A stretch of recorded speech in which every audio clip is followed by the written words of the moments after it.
Good afternoon. Thanks once again for joining us here on Right Side Broadcasting Network. This is RSBN Live. I'm Matthew Alvarez. And I'm Robert McNeely. And of course, you see that afternoon sun upon 1600 Pennsylvania Avenue, the White House, under new leadership. And thank God for that. Exactly. Speaking of sun, we're going to go to the Sunshine State, where President Trump will be meeting with a GOP leadership conference a little bit later. We're going to have that live coverage for you right here on the network. So looking forward to it. Looking forward to hearing from the president after the weekend and now onward to the second week of his presidency. Can you believe that it's only been a week with the amount of policy agenda items that have been signed and already acted on? And allies and foreign adversaries alike really complimenting President Trump, welcoming him back to the Oval Office, ready to do the business of the people. And perhaps we saw that more than anything else since that week coming back to office, the Colombian government taking those illegal migrant criminals back after they initially did not. But within 24 hours, President Trump said quite simply, okay, we got a tariff on you now, 25%. If they're not back within a week, I move up to 50%. Sanctions on banks, sanctions on your country as well. And the socialist leader, Maduro, bends and falls to the will of the American people. There's a number that I think President Trump really, really likes. The number is 25. How about it? 2025, it's his second administration, the start of that. And 25% are the tariffs that he goes against when it comes to Mexico, Canada, and now Colombia. Obviously, things changed real quickly from Mexico and Canada, so I don't think that'll be happening anytime soon with a tariff. But Colombia, another warning shot there. So when I say that, I mean the economically 25% is the number that President Trump goes to when it comes to a tariff. Also, again, the president meeting with GOP leadership conference in Doral, and specifically right there in the Miami area. That's, of course, the White House. We'll get that live picture in just a bit. Earlier today, of course, the vice president, J.D. Vance, went to Virginia. We had some of that coverage. We'll go to one of the sound bites from the speech in just a bit. And also, there's a readout from the president's call with the Prime Minister of India. We'll get to that as well. Let's start out with something that just was released by the office of the First Lady, Melania Trump. A beautiful portrait, the official portrait of the First Lady, Melania Trump, was captured on January 21st, so on Tuesday, and there it is on the left side of your screen. That was in the yellow Oval Room of the residence, and then it was by the esteemed photographer, Regine Moha. So that is a great, great photo. What do you think? Oh, it really stands as a testament to her grace, her style, and also I think her ability to really share with the American people how she's felt on such crucial issues. Again, go back to this summer when the would-be assassin almost took the life of her husband. And sometimes you forget people who are in this public life are like any other family, and especially the love that the Trump family has for one another. She's been through a lot. We love her memoir, and she's speaking out on making America great again, and she's doing that from that role as First Lady. And the first one was just so wonderful. This is really, I think, captures her true essence. It does. And now this email from the office of the First Lady was sent out at 2:58 Eastern, so literally just a few minutes ago, within the hour. Now the portrait there of the First Lady. So a great photo. I wanted to share that with you here at the network as it is 3:33 on the East Coast. Getting ready to see a live feed there in a little bit from Florida. It's great to see both the president and the vice president, not even in D.C. right now, but out with the American people. Oh, absolutely. And we're going to see, I think, a lot of great things come out of Doral today, whether it be the executive orders or the continued proposals along with the GOP conference. They have a lot of work ahead of them, and they are committed to really following through on those 20 promises, which became, the Republican platform back in July of last year. All right, so let's go to Colonial Metals Group. Colonial Metals Group, if you're looking for some information that is totally free, it's freegoldguide.com. You can get that by going to the website, freegoldguide.com. You'll learn all about Colonial Metals Group. And it's a 401k and the IRA. Right, a great way to transfer anything you have currently in your assets with properties as well, with all that management and everything that you do to reach retirement. Great to have this pivotal gold, silver, and precious metals that have stood the test of time. Just shield your savings now, scan that QR code, and get your free 2025 gold guide with no obligations. You can reach out to the professionals here who believe in what we believe in, Colonial Metals Group, and work with them on really making sure that inflation doesn't get the best of you and your family. Also, that financial peace of mind, you can get that through Colonial Metals Group, a great sponsor, great partner here at Right Side Broadcasting Network. Let's go now to earlier today, where the vice president was in Damascus, Virginia, not too far from Asheville, North Carolina, about 115 miles to the north of Asheville. And we do have a little bit of an excerpt or a soundbite from some of that speech. So as soon as I hear that that is ready, we will go to that in case you missed it earlier in the day. And of course, you can always replay and watch various coverage, live events here at the network, whether that's on Rumble or other social platforms out there. So great to have that here for you. And let's go to that sound from the Vice President, J.D. Vance from Virginia earlier today.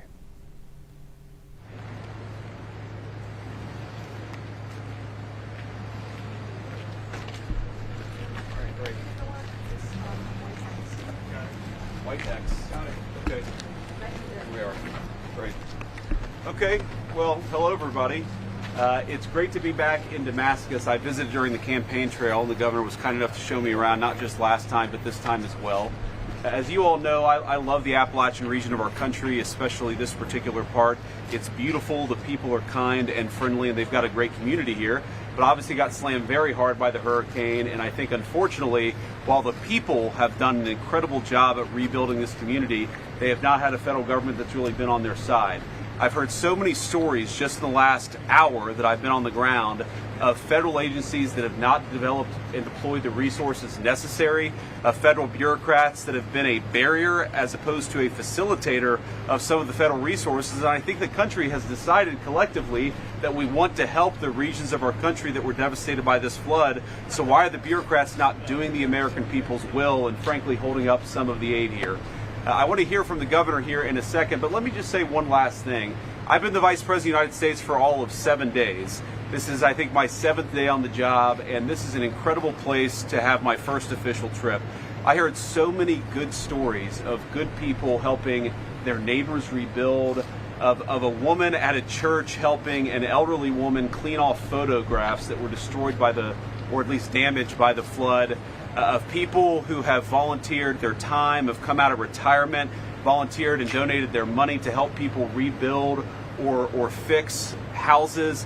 This is just an incredible place with incredible people, and I'm honored to be the vice president of a country that's as kind and generous as the people here in Damascus. So we're going to try to make sure the federal government does right by them, and I'm going to go back to Washington with that message and that directive from the people here on the ground in Damascus. It's great to be here, and let me just say one final thing. They are very, very, I think, blessed to have one hell of a governor in Glenn Youngkin. Thank you, Governor. Bless you, sir. Yeah. Bless you, sir. First of all, welcome to Virginia. And we're just so honored to have you here. And Mr. Vice President, thank you for keeping your word. Yep. When you were here in October, right after this devastating hurricane, you said you'd be back. And we are so honored that this is your first official visit. And so thank you. The words that the Vice President shared are so accurate. This community withstood a devastating storm. Where we are standing was literally deep, deep, deep with water, with mud. Businesses were washed away, houses were washed away, and the community has responded. And we find ourselves now looking back in awe of the heroes that's had over 100 swiftwater rescues that saved lives, of the communities that came together and said, we're going to rebuild together. But what we also see is the federal government has really ground to a halt in getting the resources to us. There was a very large CR passed with a lot of disaster funding in it, and that money needs to flow. And what I so appreciate is the Vice President and the President understand that the funds are available, but the funds have to get to the people to use them. And so we are ready. We are already rebuilding homes. We are already rebuilding businesses. We are ready to work as your prototype project on how to do this in an accelerated way. And I think everybody here is encouraged to hear the Vice President's words that we're going to go to work together in order to streamline these processes, to get the bureaucracy and the red tape out of the way so that Virginians and Tennesseans and North Carolinians and South Carolinians and Georgians and the folks in Florida can get the resources that we need. And particularly as we see the devastating fires in California, there's another process there to be had. So, Mr. Vice President, I cannot tell you what it means to this community, to Southwest Virginia, to Virginia as a whole, for you to be here and to work with us to make sure that when we are rebuilding in a way that everybody in the nation can say, that's the way to do it. Absolutely. That's the way to do it. Great. We'll take a few questions, guys. Yeah. Mr. Vice President, one of the things that I've heard from people that have been affected by Helene is they knew that there was a potential of maybe a flood, not to this magnitude, but they couldn't afford flood insurance even if they wanted to. Sure. Is there anything that your administration is doing to maybe lower some of those insurance costs? Well, first of all, as the governor said, the most important thing that we're doing is trying to pick up and fill the gap where the insurance isn't necessarily available. And there's been about $4 billion that's been earmarked for the state of Virginia. Only about $47 million has actually been delivered or even promised to be delivered to the state of Virginia. So really what we're going to have to do where there are major gaps in flood insurance is to ensure that the people's government is actually helping people rebuild and recover after these terrible floods actually happen.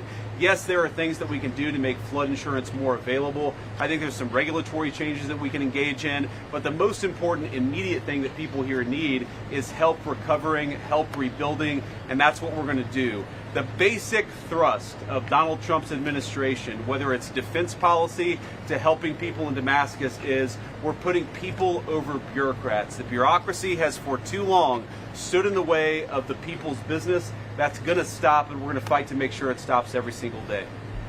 Do you have a timeline of when we might be able to see some of that federal response, Governor, even some of the state response? There's a home around the corner that's been split in half. This gentleman said that his mother, I don't know if you guys have seen the pictures, he said his mother has had insurance, had flood insurance, but the problem was she couldn't get any federal insurance, and he said that she's getting run through all this rigmarole, and he's just looking for an answer. What could you possibly provide for him?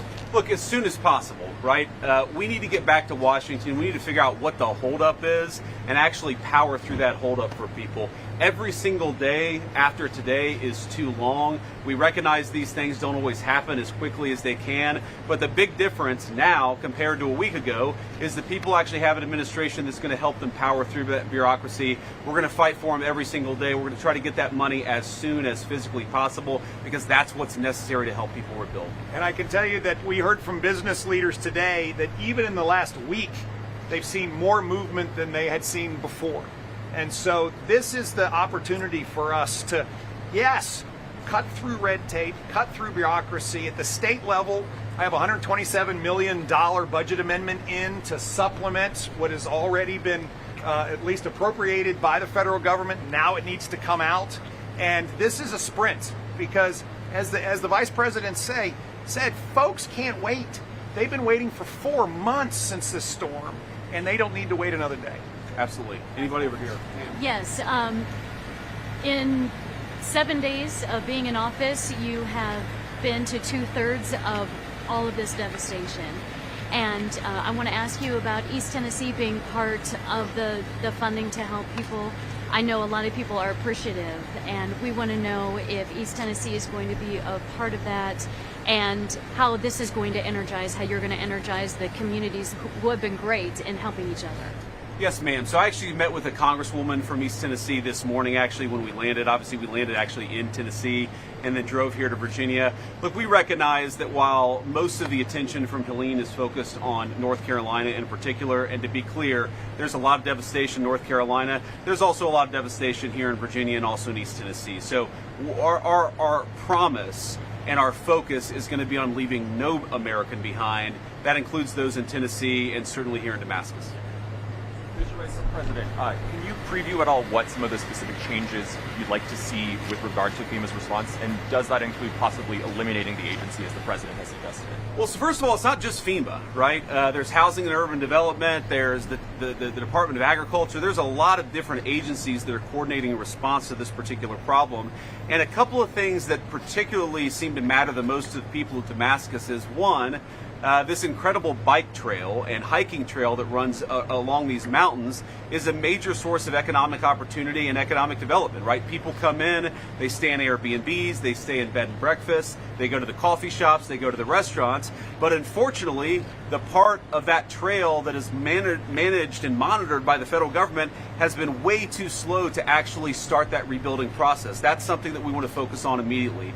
I think a second big issue is, and the governor knows these numbers better than I do, but I believe the maximum you can get from FEMA for home rebuilding is about $42,000, right? The average amount of damage, as I heard today, is about $130,000, right? So that's a massive, $80,000, $90,000 shortfall that we need to make sure that other parts of the federal government are fixing. Now, to be clear, the continuing resolution that was passed just a few weeks ago actually does have the resources to fill that gap, but only if the bureaucrats get out of the way and actually make sure that people get the money that they're entitled to, that the American people have decided that we want to contribute and we want to fund this incredible redevelopment, but it's got to happen quicker than it's been happening with the bureaucracy in Washington. Time for one more question, guys. One more. I have a question about the situation in Western North Carolina as well.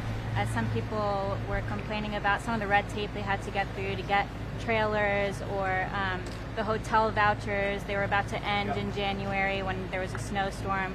What do you guys make of some of that disorganization, and what are some specific ways you could streamline that process and just make the recovery process more efficient? Well, unfortunately, it's just a perfect example of the bureaucratic inadequacy of the last administration and why we need to do better in this country.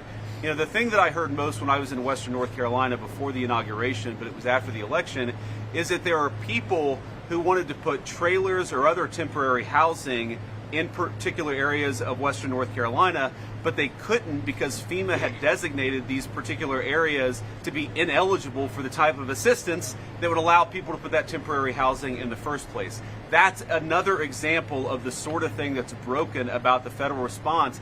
And it's actually, when you have such great governors like Lynn Youngkin, and you talk to people, and it's like the local government's working, the state government is working as hard as it can, the local communities and the nonprofits and the churches are working at breakneck speed, and yet you have the federal government out there, the biggest institution with the most money that's not doing its job. It just drives home how much better we can do. And I think one of the takeaways of just my time the last week being the people's vice president is they should have higher expectations for their federal government. I talk to so many people who will say, in effect, well, it's the federal government, oh, the bureaucracy, oh, the red tape. No.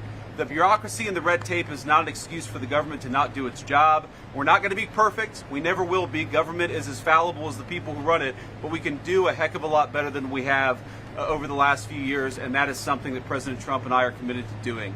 And let me just leave you with one final thought. I know that a lot of the people watching in the local news, look, this is a part of our country, Appalachian, Virginia, that has been ignored and left behind for decades, for generations in this country. Again, we're never going to be perfect, but I promise you that this administration will not forget you. We love you, we're rooting for you, and we want to be part of this incredible recovery here in Southwestern Virginia. God bless you guys. Thanks for being here. Thank you all. Yeah, good to see you, man. Thanks for Everybody in the press pool, we got to get you guys in the vans quickly. Some great words there by the Vice President, J.D. Vance, and Virginia earlier today. So, promises made, promises kept. He will not forget, nor will President Trump forget about American citizens, laid out very clearly by the Vice President to dismantle this bureaucracy and, again, bring common sense back to the federal government. So looking forward to that. Looking forward to seeing President Trump in Florida today. Also developing news right now. We're seeing various reports that a 3.8 on the Richter scale earthquake has hit off the coast of New England. So it looks like Portsmouth, New Hampshire, and then an hour away in Boston have felt this earthquake. That, according to ABC News, we just saw that just come down the pike there. So If we see any live feeds from the Boston area, we'll bring that to you, as we just heard about a 3.8 earthquake off the coast of New England. It's a place, obviously, that doesn't happen usually. So Right, very rare for that to happen. exactly. So we'll follow that if there's any developments out of that situation there. And then sticking, of course, here to the States, down in Florida, President Trump to speak around 5 o'clock with the GOP Leadership Conference, as he is now entering his second week as the 47th Commander-in-Chief. Right, and then laying out these important agenda items. And of course, he was golfing yesterday, getting some well-deserved R&R for working so swiftly and so hard that first week, but then also a lunch meeting after golf with Secretary of State Marco Rubio, outlining more of what they plan to do with the Peace Through Strength agenda. Exactly. So that's what we want to see is peace through strength across the whole country. That will just definitely help across the world as well. Speaking of other nations, a readout here from the White House, where President Donald Trump had a call with the Prime Minister Modi of India. Just want to read a little bit of it to you to share with you what the team is saying there. Today, President Donald Trump held a productive call with the Prime Minister of India. The two leaders discussed expanding and deepening cooperation. They also discussed a range of regional issues, including security in the Indo-Pacific, the Middle East, and Europe. And then we're told that the president actually emphasized the importance of India increasing its procurement of American-made security equipment and moving forward for a fair bilateral trading relationship. So, Fantastic. you know, President Trump, we get the peace through strength. We get that he's standing for freedom. But that natural ability of business, of the tariffs, and of trade, and of making our country wealthy again, he's got it going on, doesn't he? And him and the Prime Minister really seem to have a positive relationship. That was the case during the first term, and we saw India emerge really as a leader in the Indo-Pacific, and where they're geographically located, very blessed, as is the United States, in the sense that they are Asia, but they're so close to Europe that their trading prowess can really help go both directions and be a leader in the region. Then in turn also, really help to make the Chinese Communist Party fall back in a sense, and India much more fair and much more ethical on the trading scale with the rest of the world than the Chinese Communist Party as they do their bidding. Exactly. That readout continues, saying the leaders discussed plans for Prime Minister Modi to visit the White House, underscoring the strength of the friendship and strategic ties between the nations. Of course, something you could see right here on right side when that happens. Both leaders emphasized their commitment to advance the U.S.-India strategic partnership and the Indo-Pacific Quad partnership, with India hosting Quad leaders for the first time later this year. So, President Trump, even before becoming the 47th Commander-in-Chief, on the phone with foreign leaders. Right. This guy's been the president since 2016, 2017. That's what it seems like. He is nonstop, and I think was running his days as if he was still in charge and staying on top of that. We know this because Bobby Kennedy had mentioned on Trump Force One that President Trump actually drew an outline scale of the Middle East and knew where troop deployments were. Of course, former presidents are entitled to American intelligence to go over those briefings, something that Liz Cheney and Benny Thompson tried to remove from the fake J6 committee, trying to not only remove Secret Service detail, but those briefings from President Trump. The deep state worked overtime to try to stop this man from making America great again. And he has done his due diligence and his homework, and he knows all of the key players and how to put our American agenda first and foremost up against the world. And that's what the people voted for. America first, pretty common sense stuff across this country.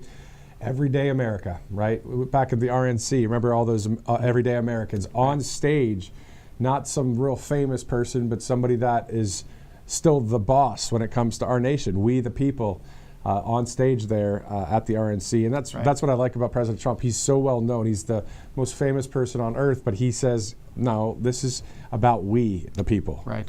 It's really something that he has highlighted. And it's a really incredible thing to watch speech to speech on when he'll actually address these things, especially to a young crowd, and saying that many of you might be up here soon, one day, or in this role as president, and he's thinking about his legacy. And that's incredible to see from a leader that sometimes it can be hard to give up that seat, but President Trump is ready to pass that baton. But he knows right now he has been selected and chosen for such a time as this.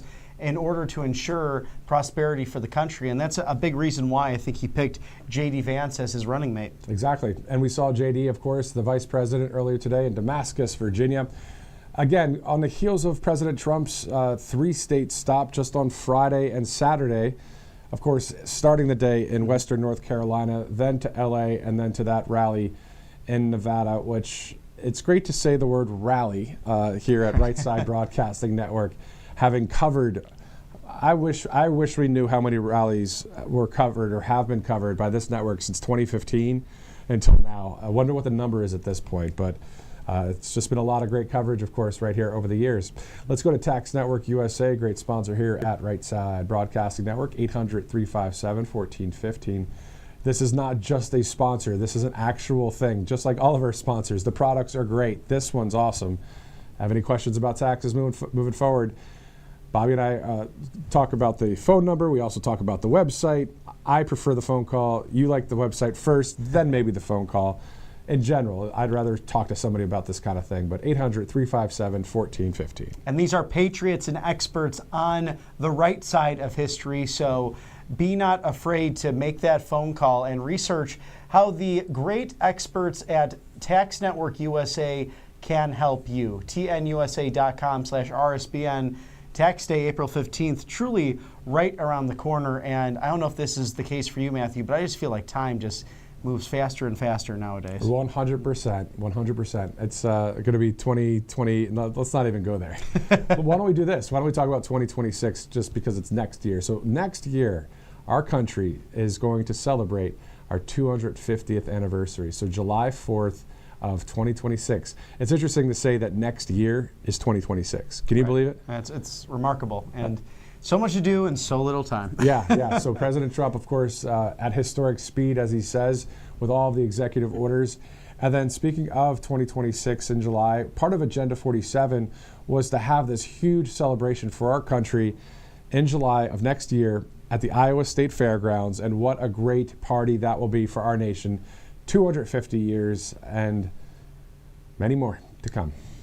Many more, God willing. But with agenda items like this and the 20 promises from President Trump and the Republican Party, this is what creates that longevity to go another 250 years.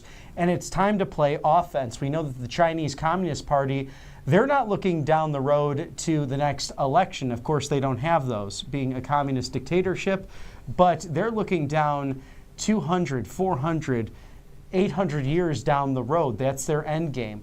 And President Trump really cares about history, not only of where we're going, but where we have been, and understands it, very much unlike recent leaders and commanders-in-chief that have been at 1600 Pennsylvania Avenue that have failed the country, whether that's all the living presidents. I mean, Bill Clinton, George W. Bush, Barack Obama, and Joe Biden have put the United States in a dire situation, not only financially, but also in its national security. And President Trump was truly elected as a response, the antithesis to the globalist, to make America great again. It was great. Speaking of great again, it was great to see the Vice President swear in Pete Hegseth the other day as the Department of Defense Secretary. Also, Tulsi Gabbard this week will be having Senate hearings. RFK Jr. and Kash Patel. So once these are all complete, you really have a full, well-oiled machine to move forward and take care of business in a good way for this nation. It's a full court press, and I'm looking forward to all of these confirmations. I believe all of them will be confirmed.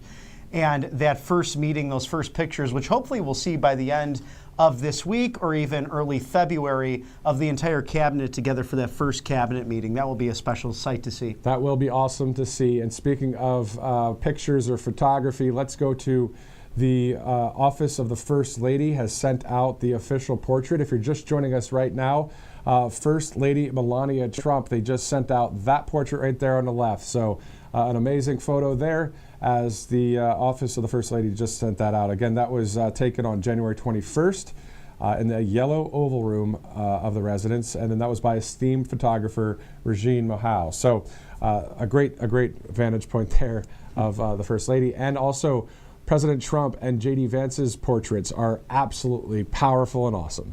They are dashing and daring, and All of them really pop with the sense of commitment and loyalty to country, patriotism, and this greater mission to save a nation and to really save Western civilization. And we could see that with the beautiful Washington Monument in the background, which we know this Egyptian obelisk points towards God, points towards the heavens, and we know the commitment of our founding father, General George Washington, the inaugural holder of the presidency, how much his devotion to God and country mattered to him, and truly the only president who did not live at 1600 Pennsylvania Avenue, but the city of Washington, his namesake and his legacy, fulfilled by many successors, and 47 exactly now, but especially this gentleman, Donald Trump, who wants to really serve his nation. And like General George Washington, or I think of Dwight D. Eisenhower, rarely do you have an individual elected to the presidency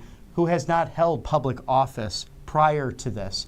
President Trump joins an esteemed list of mostly military gentlemen who also share in those ranks. The other day I was saying we saw President Trump at an event here live on the network, and I said, man, he looks like a general right there. General Trump almost, you know? I mean, he just has that appearance. But also, let's go back to the First Lady now. She went with the president to North Carolina and LA and Nevada over the past few days, and that was quite awesome to see that she can go right out there to devastated areas. I mean, LA still has a few wildfires going on. It's not the safest of place when it comes to that, and so she went with the president.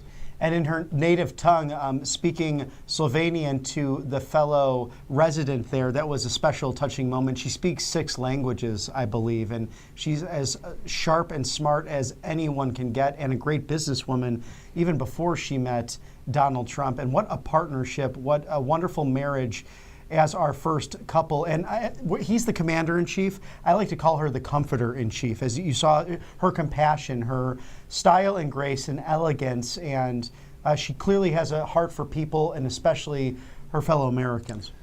It's the top of the hour, 4 o'clock here on the East Coast. As you see a live look there at the White House, getting ready to go see President Trump in Doral, Florida, to meet with the GOP Leadership Conference. We'll have that live coverage right here for you. Let's wind it down just for 1 second from the political commentary to sports really quickly, because you just said Commander-in-Chief, and I was thinking about the Washington Commanders and the Kansas City Chiefs and how Commander-Chief, whatever, people were saying something on the internet about that. Did you told me about that? Yeah, I think I might have mentioned that to me. Okay. We ramble a lot off air as well, and there's many different facts and topics we talk about regarding to the culture as well. Exactly. But that would have been kind of cool to see the Commanders against the Chiefs there. But anyway, of course, it's the Eagles and the Chiefs. Robert saying that the Chiefs will win the Super Bowl. I'm saying the Eagles will win. We'll see what happens in February. But President Trump speaking about the Chiefs on Truth Social earlier today. Maybe Kalshi will throw out a bet if you're on my side or Matthew's side for this. We'll see what happens. Just a suggestion to our good friends, the wonderful sponsor over at Kalshi. That'd be good, actually. Yeah. That'd be really good. And we know that I will win. Well, we will see. And it's going to be great because, you know, I know some of the crew here and some of our family and friends. We are going to have, if we can, if we're not working that day, right, a Super Bowl party, and we will watch. And I'll just look over at Robert and be like, told you. Someone just got disinvited for the party. No, well, that's great. I'm kidding. I'm calling my wife. Hey. Anyway. All right. Well, anyway, that was fun. It's 4:03. We're getting ready to go to Florida. Glad you guys are with us. We're all part of this thing. We're a family together. We the people. This is what it's about. We're the same people that you saw in various rallies and coverage with interviewing many of you. I will always remember Grand Rapids, Michigan, the week after J13, President Trump still not stopping, going out to a rally a week later from Butler, and the electricity in that crowd, and to be able to go live in that environment, never going to forget that. But most importantly, what I won't forget is that we the people, showed up in droves. They didn't care. They said, you know what? We're moving forward in this country. And I interviewed all these people that were outside in the lines. This is a week after J13. And they were there in full support. So I'll always have a special place in my heart for Grand Rapids, Michigan. It's my first time ever in Grand Rapids. Any thoughts for some of the rallies that you've covered over the campaign trail, and then as we get ready to go to Florida here in a bit? Well, a beautiful stop on the campaign trail as well. The Gerald R. Ford Museum is there as well. That was the hometown of President Ford, so something to really visit, and you'll notice how much smaller it is than other presidential libraries and museums, namely because he finished President Nixon's second term after the resignation. So somewhat smaller, really only being in office for about 3 years of time, but that was on the way up to Traverse City. And there's something special to take from all of these rallies. The two that really stood out to me on the campaign trail, the return to Butler and also Madison Square Garden, for different reasons. And I think because they were both so emotional, star-studded events, longer rallies than others, and for really to return to hallowed ground to honor Corey Campittore was emotional. And then, of course, Christopher Macho finishing with a beautiful rendition of Alleluia, God Bless America, Ave Maria, and the national anthem. So very touching, very moving. But then Madison Square Garden for President Trump to return to his hometown. I mean, if you can make it in New York, you can truly make it anywhere. And that's what really instilled in him not only the great values of this nation, but that's where he built his business. It's where he built his career. And it is a city he served so well with its skyline, taking on the ridiculous bureaucracy of City Hall. And that translated into now his second term in the White House. All about dreaming big. Again, the motto there on the outside of MSG in New York, right in the heart of Manhattan, was to dream big again. And that's what President Trump ran on, that and also common sense, of course, and many other great things for our country. So we're going to watch and see how things unfold for this nation. Producer, can you repeat that, please? All right, let's go to Colonial Metals Group. Colonial Metals Group, by going to the following website, freegoldguide.com/RSBN. You'll get that gold guide. You'll learn all about Colonial Metals Group, everything when it comes to gold and the backup plan there with a 401k and IRA. That gold guide is definitely needed. Again, the financial peace of mind aspect of it, when you do have a retirement or any kind of cushion of savings, to be able to diversify is smart. It really is, and there is no obligation here to get your free gold guide. See what can help you and your family as you're looking to reassess your 401k or IRA to have these timeless assets, gold, silver, precious metals in your portfolio. It's really not simply a privilege to do nowadays. It's kind of a necessary because of the way inflation is, and this is the hedge against anyone in power and against any kind of government that might be in control of you. Thank God we have a constitutional republic restored with this past election, but smart to have nonetheless. Exactly. Freegoldguide.com is the place to go. Freegoldguide.com. It's 4:07. Thanks again for streaming in with us. We're both looking forward to, as are you, seeing President Trump in Doral, Florida. So this is the Trump National Doral Club. Obviously, that's the White House there. But once we get that feed, we'll be going to Florida, and we'll hear from the president today. Will we see some of those executive orders signed? We'll see. I mean, he's signed them at the Capital One Arena, at the Oval Office, of course, twice. We've had live coverage of all of that. I believe he'll be doing that again today. President Trump sets his own standards. He sets records on a regular basis, and he's unafraid to sign executive orders in and around other places. So I'm sure we could see that, happening today as well. And another thing I like about his signing of bills or executive orders, a lot of times they have many pens right next to them, and they have to use one letter per pen. And he said, that kind of wastes a lot of time. So I'm just going to sign my name. Everyone will still get the pens, but I'm not going to use one letter per pen. That's just stupid. That's what I love about, again, his business prowess coming in there to the White House and saying, I have to get to work. I don't have time for this. Right. So he's someone who brings a lot of common sense to the ornate nature of really the presidency. And I think it's by time that it's welcomed. And I think that's the difference. You have him versus recent presidents. He had this lifestyle, this glitz and glam, And to come into this, he's dealt with world leaders. He's dealt with city councils. He's been a builder, as you mentioned, to LA Mayor Karen Bass. I know this world. Let them back in. Forget about all these permits. Let people clean up so they can get back to work, so they can start rebuilding. Stop with the whole bureaucratic red tape. And you saw really almost the confusion of these bureaucrats or these congressmen who have been in office for years who only rely on government. And they were almost dumbfounded by what he had to share. But he ran that table, like you said, Matthew, in the past hour. He really ran that as if it was The Apprentice. It made too much sense.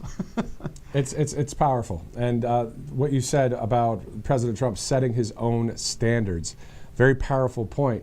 The Trump effect, I know we talk about President Trump a lot here because he's the president of the United States, right? And so that's what we're covering. But the Trump effect is not only a domestic policy, foreign policy thing, it's the inspiration to a nation, for people to set their own standards in the way of creating their life. You know, President Trump created his, why can't we create ours? It's just an encouragement into that. So whether that is politics or any kind of industry, but we see people like the Eli Cranes and MTGs and others around this country that are straight up MAGA and do great things for the country, but they also have followed suit of what President Trump did. So he led the way. He showed us, we the people, that, hey, anything's possible, especially with God. And so that's pretty awesome. You know, every time we talk about how great President Trump is, because he is great. He is a great leader. He's great in so many ways. It's awesome that it has affected so many countless Americans and people of the free world. And inspired so many people to run for office, like who you named. There's so many people who never thought they'd get involved in this, and we found that on the campaign trail, speaking to people before, during, and after these rallies. And they said, I didn't care about politics until President Trump got involved and came down the golden escalator, because he cared about what was happening domestically and in foreign policy, and really pulled back that big curtain that was blocking the eyes of so many Americans. And I can't tell you how many conversations I've had with Republicans and Democrats and everyone in between that I wish I was involved earlier. And now it's inspired people to run for city councils and school boards and state legislatures, and just to run for, you know, as many different offices as you can imagine in this great land of ours. I mean, the story itself of the comeback story, yes, it's a political comeback, but it's still something that personally you have to have God and grit and other adjectives that are positive to actually make it. How about an overcomer? Exactly. He overcame all this stuff in life, all these attacks. So again, that is an encouragement to we the people, and I think anybody in the world. I remember seeing a video on social media of kids, I think it was in one of the countries in Africa, and they were replaying the J-13 situation. Oh, wow. And they were like saying, fight, fight, fight. But it was this video of these kids out in Africa. It was awesome. Wow. To see that, you know, because people are seeing it regardless of what country around the world. They're seeing, hey, this guy did this. This guy's almost a superhero in some ways. But at the end of the day, again, encouraging us to do the same through God, through our faith, through, community and that kind of thing. So a number of great sponsors here at the network as well. Yes, angelpaste.com. You will love what they have in store for you, because, you know, January, this is a winter time of year, and we've been hit with this Arctic blast recently. Fortunately, temperatures down south, they're going to rise up just a bit in the coming week, but sometimes we get those dry hands, so the Angel Paste Miracle Cream is the solution to those problems. And with Valentine's Day right around the corner, a great option as a gift for your girlfriend, fiance, even ladies for your husband perhaps. A great thing. They actually have a Manly Man black label, and they could still grip that tackle box along with that lotion. But they're out of Spring, Texas, right outside of Houston. They even have a cream that repels mosquitoes. Lots of mosquitoes close to the Gulf of America. You heard it here first. I heard you say it. And they also have, they're Christian-based, and they hire veterans. So this is a great go-to, angelpaste.com. Highly recommend. Some wonderful gifts just around the corner for Valentine's Day. 10% off using the RSBN promo code. So 10% off, and if you use that RSBN promo code. And also, again, more products on there. Angelpaste.com, 413. Thanks so much for sticking with us as we get ready to go to the Sunshine State, where, can you believe it, it snowed the other day. It snowed in Alabama, it snowed in Louisiana and Mississippi and Texas. And it wasn't just a coating of snow. It wasn't a trace. There was an inch of snow, 2-3 inches. And when you don't have snow plows and all that, it is like a blizzard in the Northeast. I was shocked to see upon returning from Washington, D.C., ice at my property. That was wild to see down south. We're used to it being from the north, but you just never think you're going to see it in the heart of Dixie. No, definitely not. Not in the deep south. We're only about 3.5 hours from the Gulf of America, so you just don't think of snow that much here. Well, it was quite the mini snowstorm here in Alabama and throughout the South. I remember seeing that Biloxi, Mississippi video from last week, and it could have looked like Syracuse, New York. So, all right, so let's talk about some more of the executive orders. Of course, one of them, the J6 hostages. I mean, that took a minute with the slow rollout of people being set free. I believe at this point it should be taken care of. The 23 prayer, folks that were praying outside of various abortion clinics, that kind of thing. Well, President Trump has pardoned all of the 23 pro-life activists. Those are the kind of people that you pardon. Why did he all of a sudden pardon somebody like Fauci? Like, if Fauci didn't do anything wrong, or the Biden family, if they did nothing wrong, so why pardon them then? Well, again, Matthew, this is the first time we've seen this in American history where preemptive pardons pledged by both presidents, Trump and Biden, were not supposed to happen. But Biden, again, breaking his promise right at the end. He was not supposed to pardon Hunter, but at least Hunter had a charge. There was an ongoing investigation that was leading to conviction. These pro-life protesters, they were charged with a crime. Therefore, pardons, commutations happen. But for Milley, for Dr. Fear, Anthony Fauci, for Liz Cheney, and for members of the Biden family, which Congress now says they're going to investigate, there was no charge, there was no crime. So why a pardon for something that's going to happen down the road? So it makes them look extraordinarily guilty. And I think we can't let certain people off the hook when it comes to gain-of-function research. And my question, too, about with Dr. Fear and Anthony Fauci, where was PETA in all of this? We now know, because of the gain-of-function, there were experiments done on beagles, rather disgusting experiments that I won't necessarily share here, but it had to do with their vocal cords. And literally these poor dogs were tortured. And this was all under the funding of Dr. Anthony Fauci. Why was he given so much power in both Republican and Democrat administrations? Congress, we need to get to the bottom of this, and we need to press charges against a man who clearly has a strange way of looking at life and almost this God complex he tries to use in his so-called science. Harmed a lot of people. Sounds like the globalist playbook to me.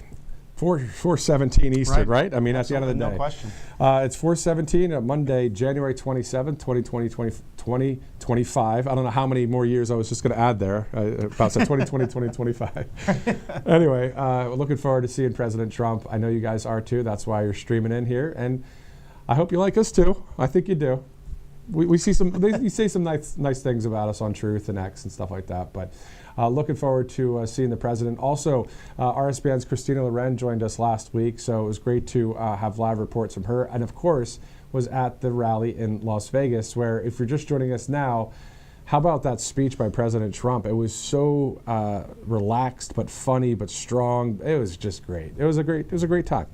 You could tell that's his sweet spot, and I think he's even more comfortable at that podium with the presidential seal right in front of him. It's good to see that back in the correct hands, and to have that bully pulpit of the White House, 1600 Pennsylvania Avenue, which you can see on your screen there, a beautiful sunny day in Washington, D.C. Of course, President Trump is expected to speak at the top of the hour from his National Golf Club in Doral. That's just outside of Miami. And if you have not been down there, you can access it. It's a public golf course, one of the best in the country. So go down there, take a trip, and enjoy the links at Doral, an amazing club. Of course, President Trump knows a thing or two about golf clubs and how to make them some of the best in the world. Speaking of golf, I mean, Auburn, Alabama is one of the hot spots, it seems, with golf. I mean, there are courses on every corner, it seems like, in this town. But it's pretty awesome to see that, as it's not really golf time yet here, golf season yet.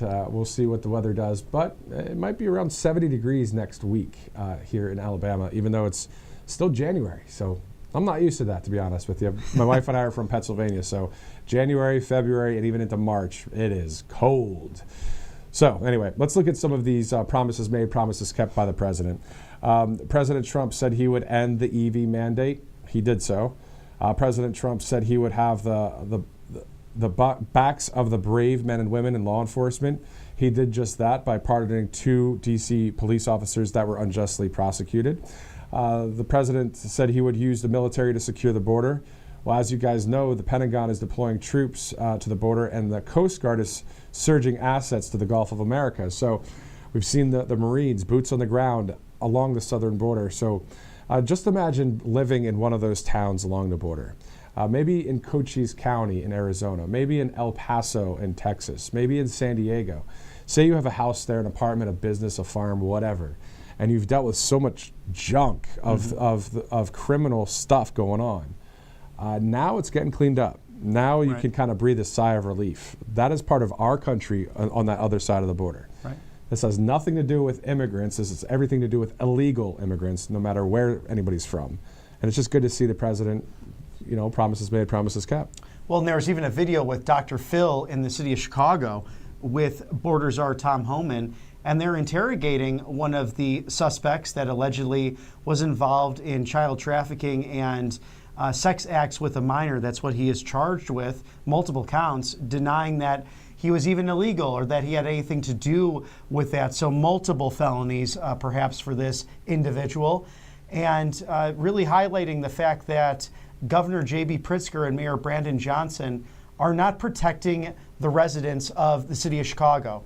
Flatly, as plain as it gets, they're allowing people to sexually abuse minors. Enough is enough. We're all a border state as a result of the broken policies of the Biden administration. And reports coming through even over the weekend that the administration has allegedly found 80,000 of the 325,000 children who have gone missing during the Biden era coming over the border. So thank God for that.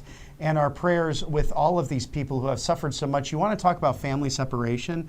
These people, they were so desperate to get their children to the United States in some cases that they would let the coyotes take over and pay them a ransom in order to get there. And for me, having young members in my own family, just the thought of 4-year-olds or younger crossing the border alone, how afraid they must have been, and God knows what happened along the border. This is a human, just a travesty that's taking place, and you have to care about the welfare of all humanity. And that's why it's time to speak up. Wherever you live, whatever church you're involved in, get educated on the NGOs. Sadly, there's a lot of good charities out there who have been hoodwinked, quite frankly, and have allowed trafficking to happen through their funding. So this is good what's happening, that Tom Homan was truly sick and tired of seeing so many lives ruined or destroyed. He literally said, if you talk to a child who's been abused on the border, it's like their soul is gone. And so we're solving this problem, we're ending this trafficking, and we're going to get it done with the leadership of President Trump. That is well said. What about the UN? Talking about human crises and that kind of thing. Never really a word from them. Maybe they'll get their act together, hopefully, there in New York. All right, Robert McNeely, Matthew Alvarez, live here at Right Side Broadcasting Network. This is RSBN Live. Let's go to a commercial. We'll be right back. Hey, y'all, it's Silk from the Diamond and Silk Chit Chat Live Show. Look, don't forget to check me out right here on RSBN Network. Be sure to watch the show on Right Side Broadcasting Network, and I want you to support Right Side Broadcasting Network. Yes, it's imperative that you do so, okay? I look to see y'all soon. Bye-bye.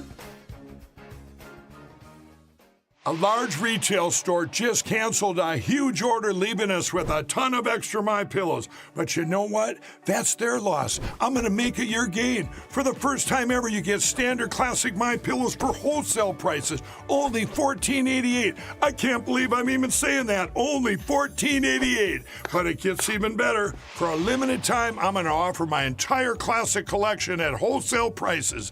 Upgrade to a queen-size MyPillow for just $18.88. King size, only $1 more. Get my body pillows for $29.88 and multi-use MyPillows for only $9.88. So go to MyPillow.com or call the number on the screen.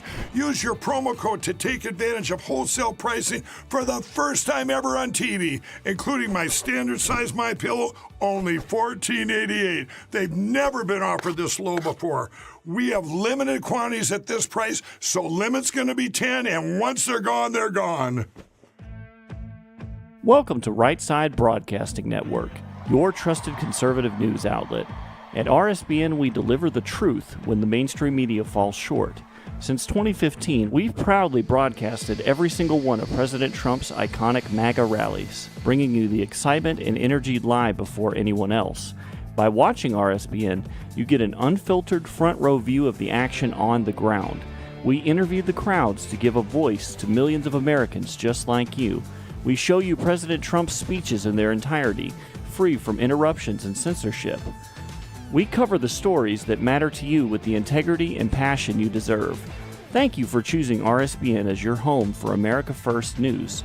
Together, we stand strong, united, and informed, so join us and be part of the right side of history. Welcome back to Right Side Broadcasting. I'm with the Mr. Magnificent himself, Matthew Alvarez. I'm Robert McNeely. Of course, you can see right there the White House, 1600 Pennsylvania Avenue.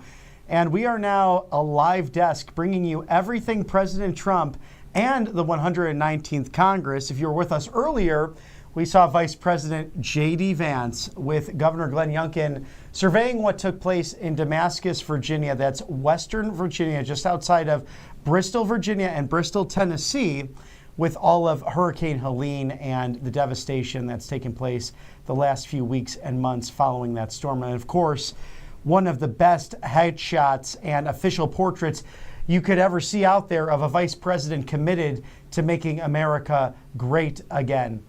And the only way we bring you this great access here at Right Side Broadcasting is thanks to our sponsors, Tax Network USA, tnusa.com/RSBN, your go-to to fight back against the branch of the IRS. They have been out of control. 88,000 new agents since the Biden administration, even President Trump saying he might send them to the border because some of them are trained actually to make sure that there is security. Of course, we know that they are overlooking, though, your taxes, and this group of great patriots and experts knows how to protect you against them seizing your assets. Exactly. So 800-357-1415 for more information, anything with those back taxes or any questions moving forward.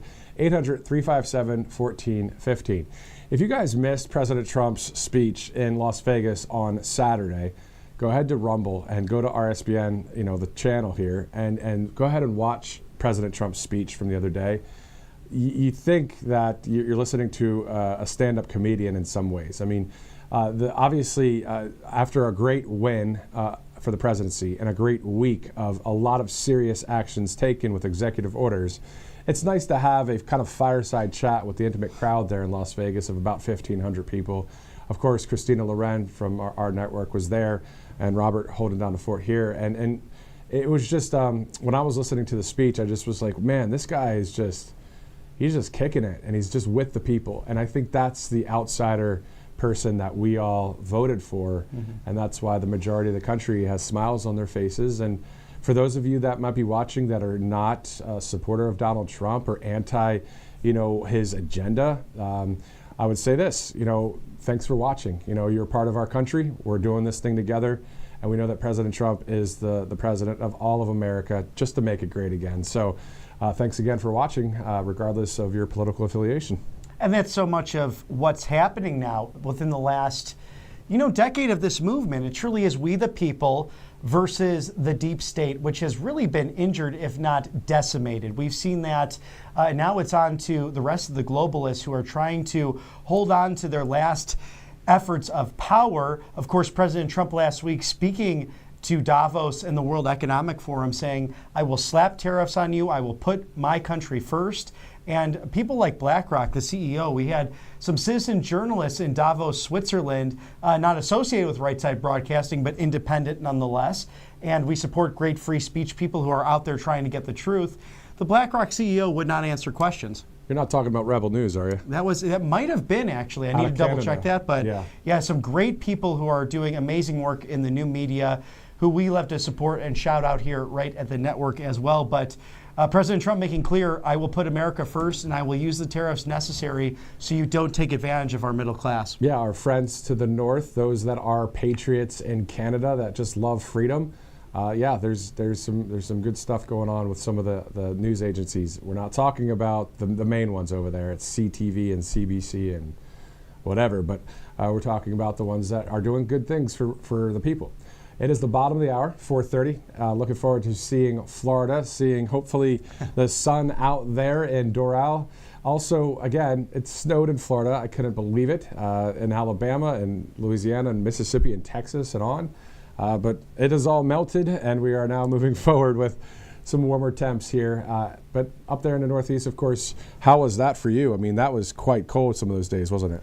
It was. It was a bit chilly, but it was such a pleasure to bring that to you live on the ground. No one else did a whole parade route going down Pennsylvania Avenue to give you really an insider's look at what would have been if the inauguration wasn't moved to the inside. But, you know, I thought it was just as ornate and beautiful. There's something about that Capitol Rotunda, and what a unique privilege that has not been done in 40 years since President Reagan's second inauguration. So that was another special thing that the Gipper and the People's President both share, Presidents Reagan and Trump being inaugurated within the Capitol Rotunda. But if you were watching that Thursday, MAGA Megan Kohler and I went down Pennsylvania Avenue, had some critiques on the different architecture as well. You get this interesting mix of some beautiful ornate buildings, the Greco-Roman architecture mixed with various others throughout Pennsylvania Avenue, but also some of the creepy postmodern buildings that show up along the way. And I think it just shows this give and take, this push and pull of those who want to preserve, protect, and defend our founding documents and are conserving our way of life in this beautiful Western civilization versus those who want to go to a post-constitutional globalist agenda that really doesn't work out for most people. Yeah, the technocratic government, a no-go for the people that would want to be free. So I would say this also, speaking of the Constitution, the National Archives Museum in D.C., a Trump, Alabama delegate sent me a photo of the actual Constitution. Wow. You know, I don't think I've ever been to the Archives Museum in D.C., so next trip there, I definitely want to just look at that document, be like, there it is. This is the real deal document. This is where it all happened. What a beautiful, beautiful thing that is. A great document there. Before I get to a sponsor, we just want to update you on a story we let you know about earlier. We're hearing and seeing reports that a 3.8 magnitude earthquake has shaken Boston just a bit. It strikes off of the New England coast. Shaking Boston might be too strong of a word, but I would say they definitely felt an earthquake there in New England. So that just happening within the hour. No reports of anything, no damage, that kind of thing at this point. If we do have a live feed of the city of Boston, maybe we could put that up here in a second. But if not, we definitely will be getting ready to go down to Florida here as well as we wait the president to speak with the GOP Leadership Conference. And producer, which sponsor would you like? All right, let's go to mybrightcore.com. So Brightcore has Kimchi 1. That's the product right there on the left side of your screen. A phone number and a website to go to, but also you're going to get great deals if you go to either one of those. Oh, no question about it. Buy two, get one free. Visit mybrightcore.com/RSBN or call that number on your screen, 888-722-0936. And this is all part of the MAHA agenda of getting your health in order. And it all really truly starts with your gut. It will have an effect on your mood, your sleep patterns, also how you produce at work and how you spend time with family and friends. So get this state-of-the-art, beautiful product from Brightcore, Kimchi 1. Start the day with it. Have it at lunchtime. Whenever you do take it, it will drastically improve your health, especially that gut health, that immune support, and has many anti-aging properties that will keep you glowing and keep you shining in this golden era of America. And that's perfect right there, Brightcore, mybrightcore.com for more information. So the GOP platform under President Trump has those 20 core promises. We're going to skate through them real quick because how many of them have already been worked on already? Do we know each executive order? There's been almost 100 of them. We know a lot of them here at the network. We know specifically all of them, but the point is, off the top of our head, could we really go through each one? Possibly. We possibly could. We might be able to between you and I, but we know that some of the most important ones are dealing with the border. President Trump sending the Marines down to the southern border, at least 1,500, could be up to 10,000. Pending how all of that will take place, of course, reauthorizing the completion of that southern border wall, finally sealing it, and Operation Aurora has commenced with nearly thousands of illegal aliens being removed already from all major cities. And we're getting mug shots. We're seeing it in real time with Tom Homan. And, of course, he has now made MS-13, Tren de Aragua, and the cartels all foreign terrorist organizations, so our military can engage. So you have so many departments, whether that be Border Patrol, ICE, DHS, our military, all on this to keep America safe against the threat of an open southern border. And the state of Texas jumping in, too. The governor there, Abbott, saying that the Texas Tactical Border Force is now being deployed as well along that huge southern border there. But to your point earlier, it doesn't matter if it's the South or the North or the East or West in this country. Every state is a border state at this point. We've seen the migrant flights dropping off illegal immigrants throughout our nation, but that is what's getting cleaned up now.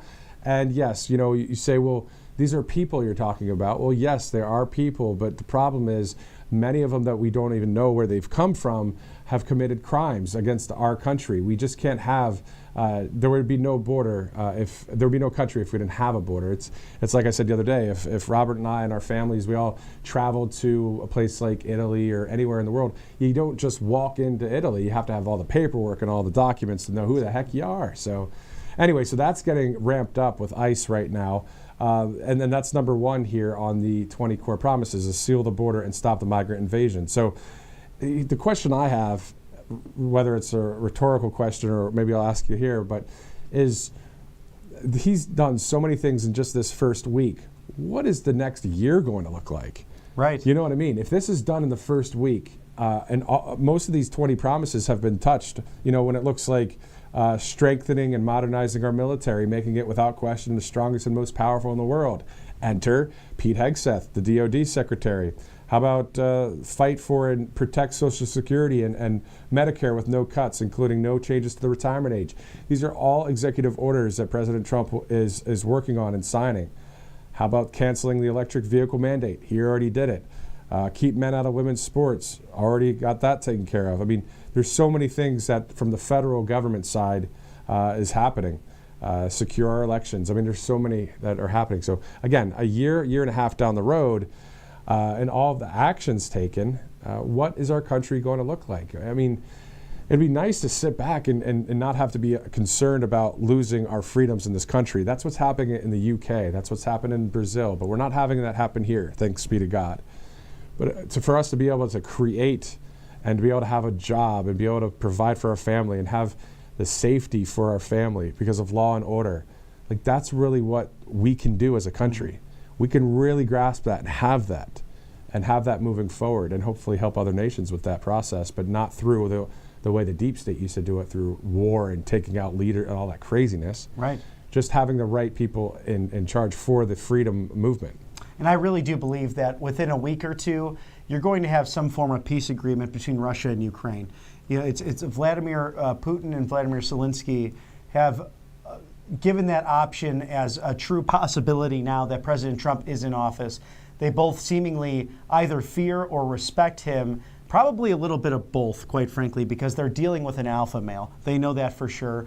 They've also tried to flex their muscles. Quite frankly, both leaders have great flaws. There's no doubt about that. And sadly, we've had members of Congress, and we'll find out more about this, that have financially benefited from an ongoing war between the two nations. And what's so sad, it's become a stalemate, where mostly members of the military have, been poisoned, whether it was Chernobyl. There is a report out there as well that Putin had his troops digging up trenches through that area. There's still a high radioactive containment there, but when you touch that soil with that disaster, if you remember back from the 80s, many have had radiation poisoning as a result. So really it's just the Russian and Ukrainian citizens and the military suffering as a result. Both have not backed down, and it's time to end this. And President Trump is really the one who's able to do that. The Biden administration had a moment where Boris Johnson in the UK was actually negotiating the peace, and they diverted that. They made sure that it was ongoing. And really it was because of the military-industrial complex. So it was sad to see that more lives were lost in that process. But President Trump has made clear that with the peace in that region, the peace of the world will also come as a result, because sadly we've had people threatening using nuclear warheads and other drone technologies. There's a terrible, terrible weapon that's been developed. Actually, the Ukrainians and the Russians have it, where drones can spit out fire and just burn acres upon acres and literally burn people alive. It's just horrible to see what's happening over there. And that's what President Trump is trying to prevent, it through peace, through strength. And also, every time he was interviewed by some in the fake news, they tried to get him on the Israeli conflict, with the situation there with Hamas and others, Hezbollah. They try and get him on Ukraine and Russia, but he always says, I want the killing to stop. And that's his main priority when it comes to the safety of our nation, but also being able to have that ability and that power to be able to have that happen in other nations. Last week, I spoke with the Republican Jewish Coalition, Sam Markstein. We were talking about the Abraham Accords being expanded. More countries saying, hey, you know what, why don't we just chill this out a bit? Right. And I know that is something that has always been talked about, peace in the Middle East. President Trump is wanting to see it happen, but we know that the conflicts and the religious things there obviously make it very difficult for that. So one of our other sponsors, Colonial Metals Group. Colonial Metals Group, all you do is go to freetrumpbook.com. Man, I'm way off on that one. It's the freegoldguide.com, freegoldguide.com/RSBN. You get all the information you need for Colonial Metals Group. And I believe that the group actually sent us the info kit, so we're going to take a look at that here at the network and then also show it to you as well. So it's always cool when you have a QR code. Makes it easy. Makes it so easy. And again, under no obligation to view this gold guide, so you can take the time to figure out what's best for you and your family in regards to your 401k, your IRA, and even your properties, because you know best what is needed for your retirement and for your own financial goals and your future. So you can never go against what has stood the test of time. Gold, silver, precious metals with Colonial Metals Group.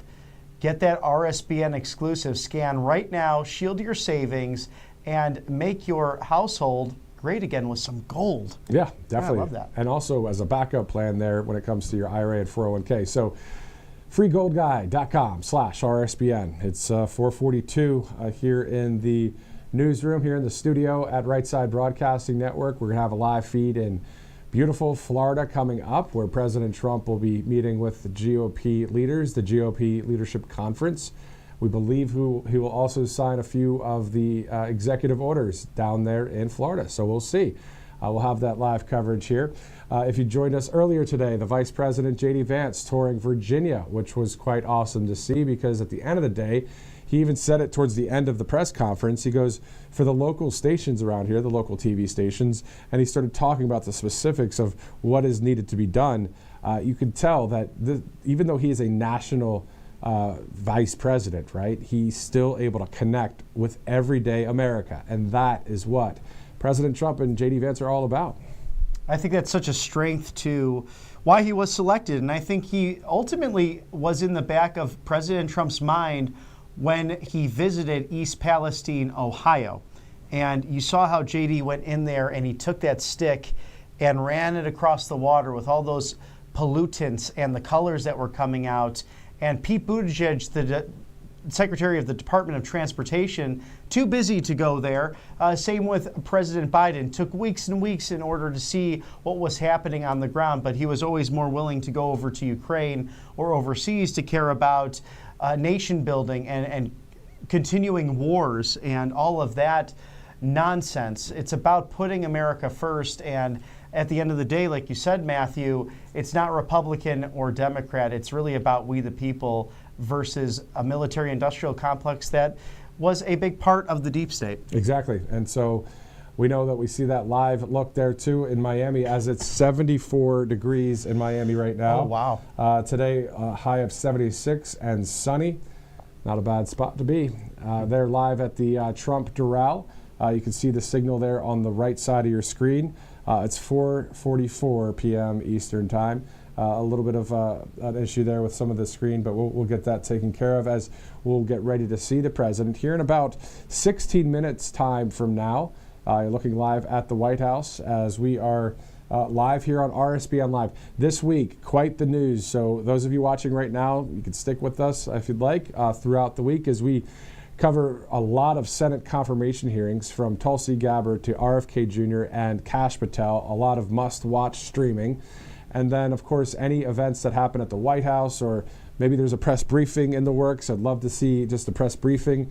I'm sure the White House will do that when they deem fit, of course. I'm ready to see Caroline Leavitt take on the press corps and how they will respond. I'm sure that they will be, not necessarily quiet, but I think they'll like this situation much more than what they had with Karine Jean-Pierre, who was someone, in my own opinion, was the worst press secretary in modern history, covering for President Biden, usually lambasting and laughing at very valid questions from reporters across the pool, asking and inquiring about the mental cognitive nature of President Biden, which was clearly slipping in real time. Caroline Leavitt, a great professional, really carries herself so well and is such a great spokesperson for President Trump and the MAGA agenda. So we're excited to see her take on those regular press conferences, which normally are daily. And I'm very excited to see how that new relationship with the press pool goes about, because Caroline, again, she's just number one. So it's an exciting time. No, it's going to be great. And you interviewed her before, right? I have. It's always a pleasure to. Yeah, so I've interviewed Caroline as well, and as of others here at the network. But I hope it's going to be something like, say there's a fake news question that's thrown Caroline's way. She should just say, that's a lie, moving on. And because that's what a lot of this is. It sounds, that's the thing. We're done with the false narratives. We know what a false narrative is. If it has nothing to do with truth or common sense or simply making our country great again, and you're trying to spin something else in there, it's like, right. Come on, this is a totally different time now. This is a president that is going to make this country great again, and that's what we voted for. And not only him, the whole team that he's hiring in the cabinet. Exactly. The best in modern history. And people that don't need these jobs, they're taking their subject matter expertise and going in to serve the nation. And if you're unfamiliar with Kash Patel, for example, who will be our next FBI director, he has screened so much intelligence. He's been a leader on national intelligence. He was in the documentary film, The Plot Against the President. He was right there with President Trump when all of this was happening with the Russia hoax. We've interviewed him many times on the network. He was there when President Trump sent in the National Guard for January 6th. But you needed the signature of then Speaker Pelosi and Muriel Bowser, the mayor of Washington, D.C., because of our federalist system. President Trump is not a dictator. He can't solely control the city of Washington, so it needed their approval. They did not sign. They were missing in action, quite literally. We did not know why the speaker and the mayor chose to go that route. Perhaps they'd like to come on the show and answer some questions regarding that. But Kash Patel was there for that. He understands the ins and outs of Washington, D.C. and national intelligence. And with the releasing of the JFK and RFK and MLK documents, we're going to have people looking out for us once and for all in the intelligence community. And that's going to be great. Speaking of the intelligence community, the Department of National Intelligence, right? The DNI with Tulsi Gabbard this week for the Senate confirmation hearing. So we'll be watching that, monitoring that in real time, all live, right here on RSBN Live. You are looking live at Doral, I was going to say Doral, California, Doral, Florida, of course, Doral, Florida, as that's the Trump National Golf Club there. We're going to hear from President Trump. We're going to hear from a number of the GOP leadership conference. And as soon as that kicks off, we'll take you there live. And we're going to stay from the beginning until the end, right there on that screen that you see on the left. Another camera vantage point on the bottom right. A beautiful looking place right there. You've been there, right? You know, I have, before President Trump owned it. And actually a fun side story about this. I'm on a family trip. We're playing some golf. And at the time, I'm reading Leadership by Rudy Giuliani. And that book really shaped me. It's his memoir, his autobiography, and so much, of course, this is just years after 9/11. And I happened to see him at the club, and I was hoping to get an autograph. That did not happen. I've met the mayor since at Mar-a-Lago and some other venues, but sir, I would still love that autograph here. John Hancock would be wonderful, because that book so shaped me as a young student, really looking to make my mark in the world. And it's a great testimony not only of an extraordinary leader, especially under fire from 9/11, but how he got to where he got in different leadership roles, especially as a U.S. attorney under Ronald Reagan. So kudos to America's mayor, Rudy Giuliani, and all the lawfare he's going through. And just, I mean, they're trying to bankrupt him financially, and it's just so unfair for a man who went after the mob, went after so many bad guys, was New York City's best mayor, and really is the model for being a modern mayor in a large American city. So Godspeed, huge shout out to Mayor Rudy Giuliani. And of course, yeah, go down to Doral, because ever since President Trump has made the reforms down there with that golf course, I hear it's just amazing. And it's a public course, so you could just go and play it. Yeah, no, exactly. That'd be awesome. We also know in New York City, Curtis Sliwa would be somebody that is part of the Guardians there. They wear all that red kind of, those red outfits out there, but they're all about keeping the peace and safety there. Some people saying he should be the next mayor, but the point is we're hoping that New York can make a turnaround somehow, but that has to come through the law and order and ridding of the corrupted situations that happen there when it comes to a leadership position. So we see that our institutions have become corrupt, a number of them over the years. So let's see what President Trump and the team can do for our country. We know that there are many great promises, and he's fulfilling them. And as we see the actions of everything, it's going to be awesome to really see the golden age. And for us also to, that was 4 years of a lot of pain and suffering for a number of people, whether that's emotional or mental pain, whether it's physical pain. I mean, there's bad things that happened. Mm-hmm. Having an open border like that.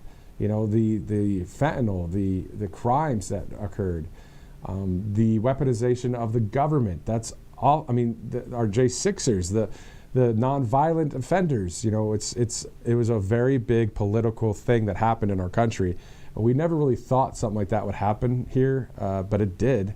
But we won. Thanks be to Too Big to Reg, and thanks be to God for that. But we're looking forward to some great things here in this country. And Chrissy Noem and Pam Bondi specifically touching on this issue, as well as others. Pete Hegseth had to answer this. We want to get the politics out of these departments. These departments are about protecting the American people in different ways, whether it's through legal means or whether it's through the military and national security. So quite frankly, get the woke DEI out of it. Of course, you had some goofs on the other side, like Senator Tim Kaine, claiming that they would instill more bureaucracy and instill more of the political gamesmanship in these roles.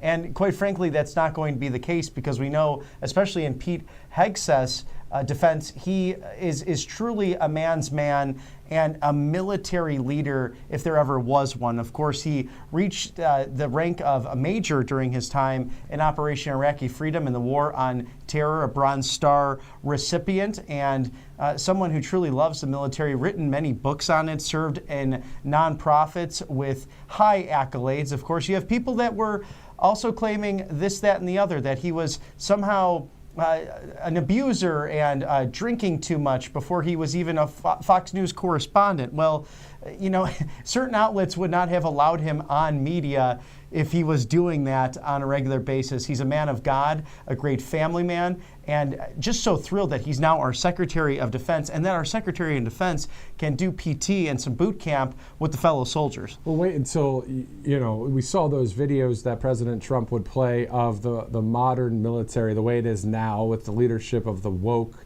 and weak policies versus what it was like with the gritty, patriotic of our military servicemen and women. So we saw that contrast, and now we're going to get back to what military is about. That's defending our nation, right? So peace through strength. President Trump said he wants to build a military so strong that he doesn't even have to use it.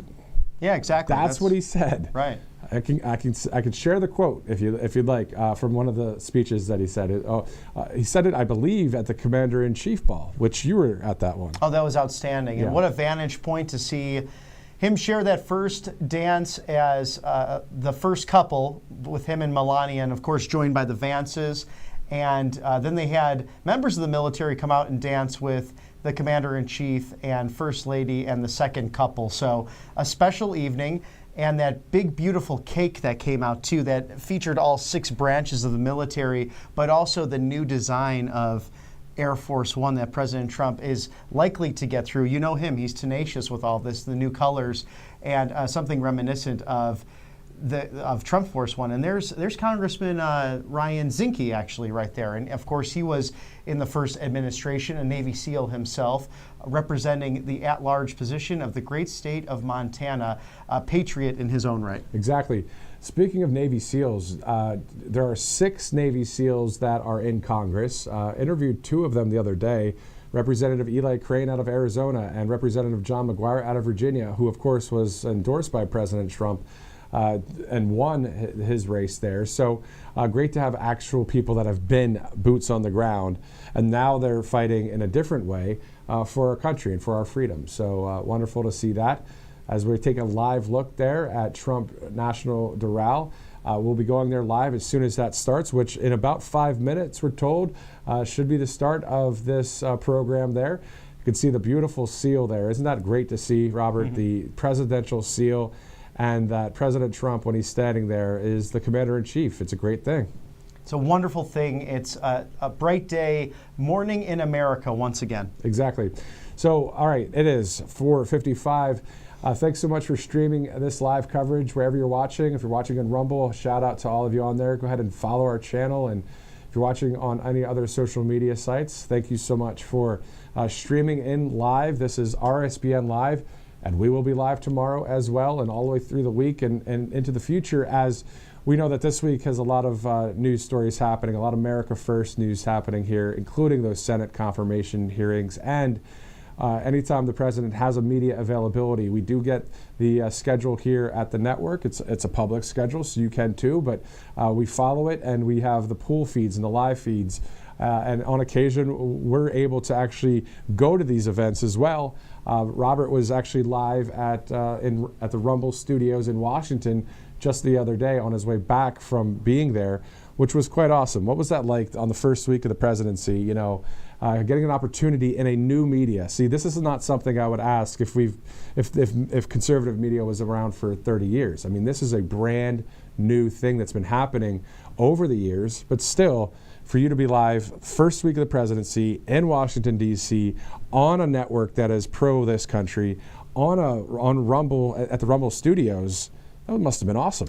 Truly a once-in-a-lifetime opportunity, and the access to bring to you, the American people, to view all of this, and for elected members to get their messages out. They want to come and be on networks that will give them, a fair shake, and also to talk about what's truly happening on Capitol Hill, which we will be watching in the 119th Congress. There is a mandate from the American people to fulfill the promises made by President Trump. We know from the executive branch, and I've been speaking on the show so much about this being that second wind of what Speaker Gingrich introduced in 1994, the Contract with America. This is the second version of that, and fortunately we have younger members of Congress who seem to be in lockstep with what Newt Gingrich did back in the 90s of literally getting the government out of the way and giving the middle class an opportunity to fulfill that American dream however they see fit. Life, liberty, the pursuit of happiness.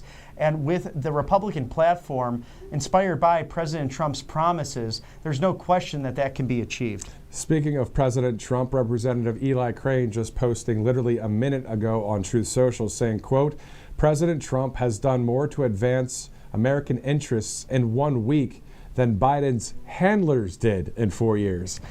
Kind of interesting that he added the handlers part. That was great. I'm going to read it again because I love it. President Trump has done more to advance American interests in 1 week than Biden's handlers did in 4 years.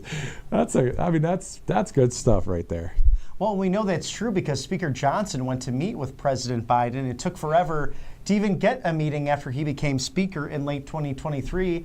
And that's what he said when he went to the Oval Office. It was simply handlers. And then once he was one-on-one with him, they were very confused on the topic because President Biden thought he had actually preserved liquid nitrogen and natural gas for the American people when he had actually shut it down. So we really don't know who was in control over the past 4 years, but we know who's in control now.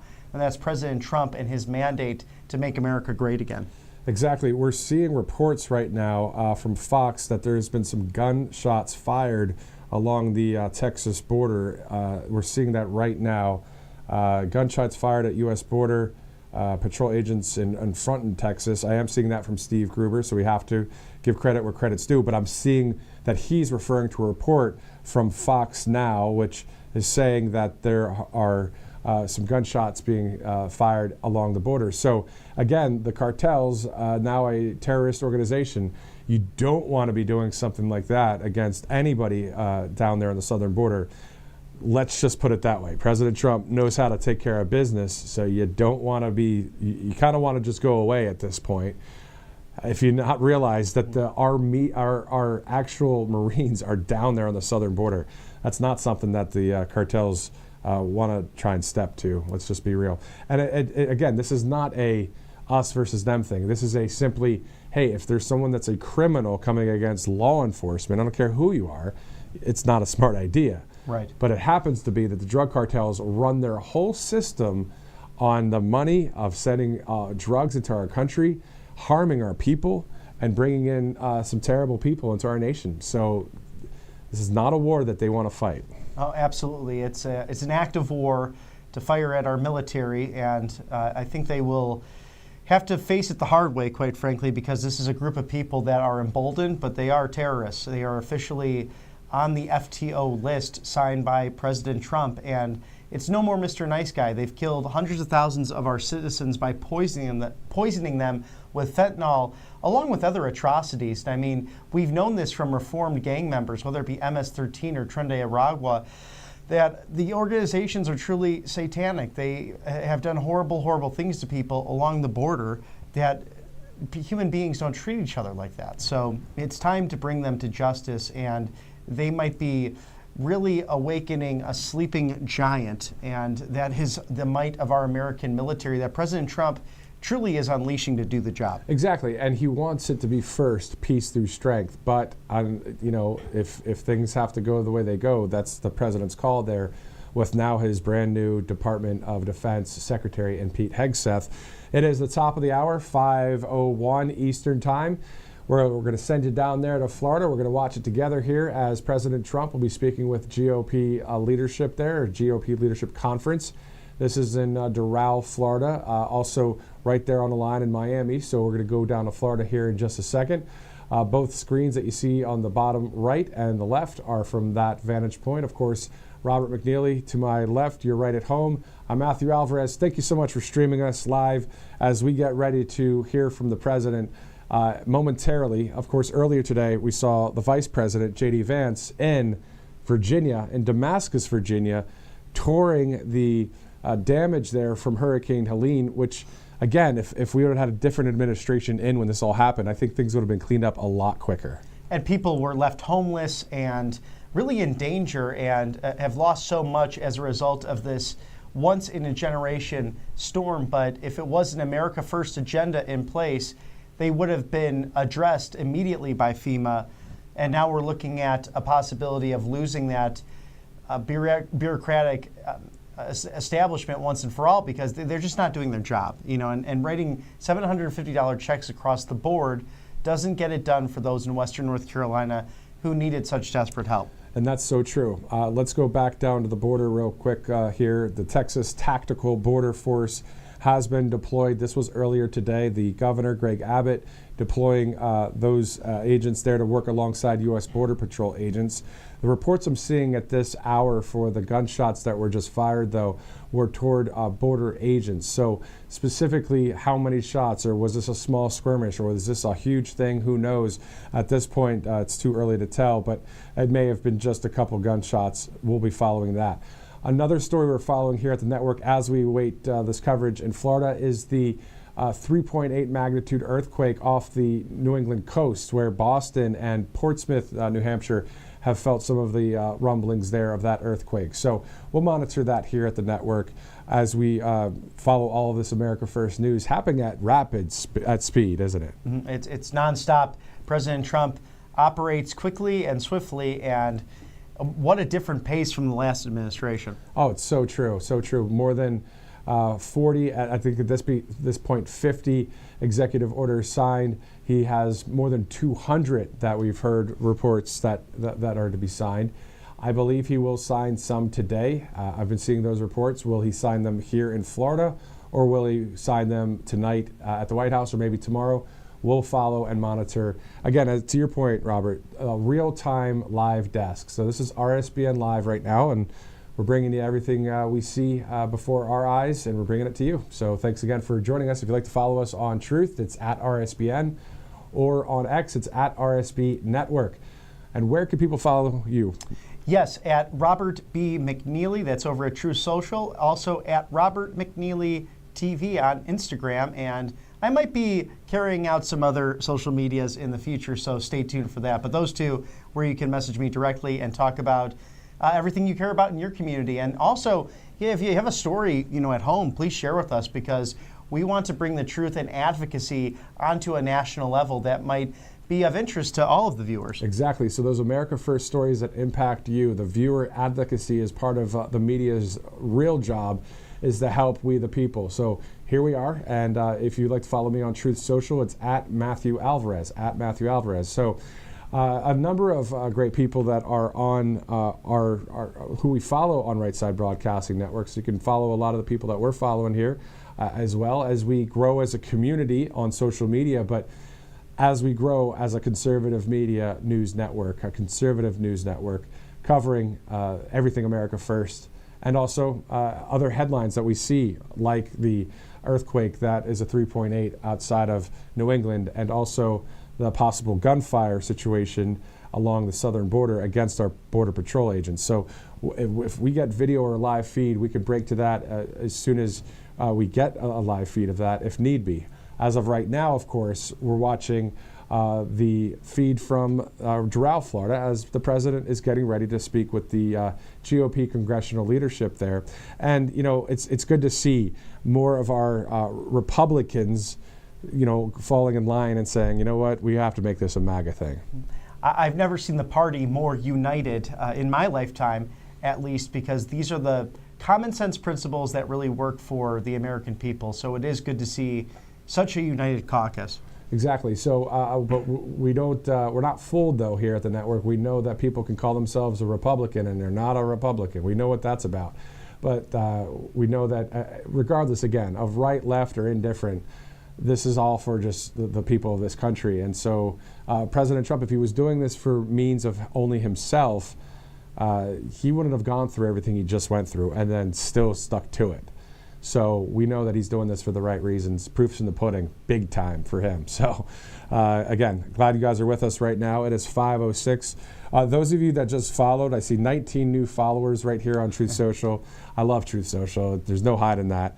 I do like X as well, but those 19 people that just followed, thank you. I'll say hello, because we are all in this thing together. It's true. We all are in this together as we the people versus a bureaucratic class that really is seeing its last days. And we are happy here at Right Side Broadcasting to bring you all of the exciting moments unfolding with the 119th Congress clearly enjoying their time down at Doral with President Trump. And I just want to give a shout out to all of you guys that, whether it's Robert, myself, Christina, or others at the network, if we've interviewed you, whether it's Johnstown, PA, or Grand Rapids, Michigan, or Phoenix, Arizona, or wherever across the country, New Hampshire, Iowa, wherever, this is the same network that you saw outside of these rallies.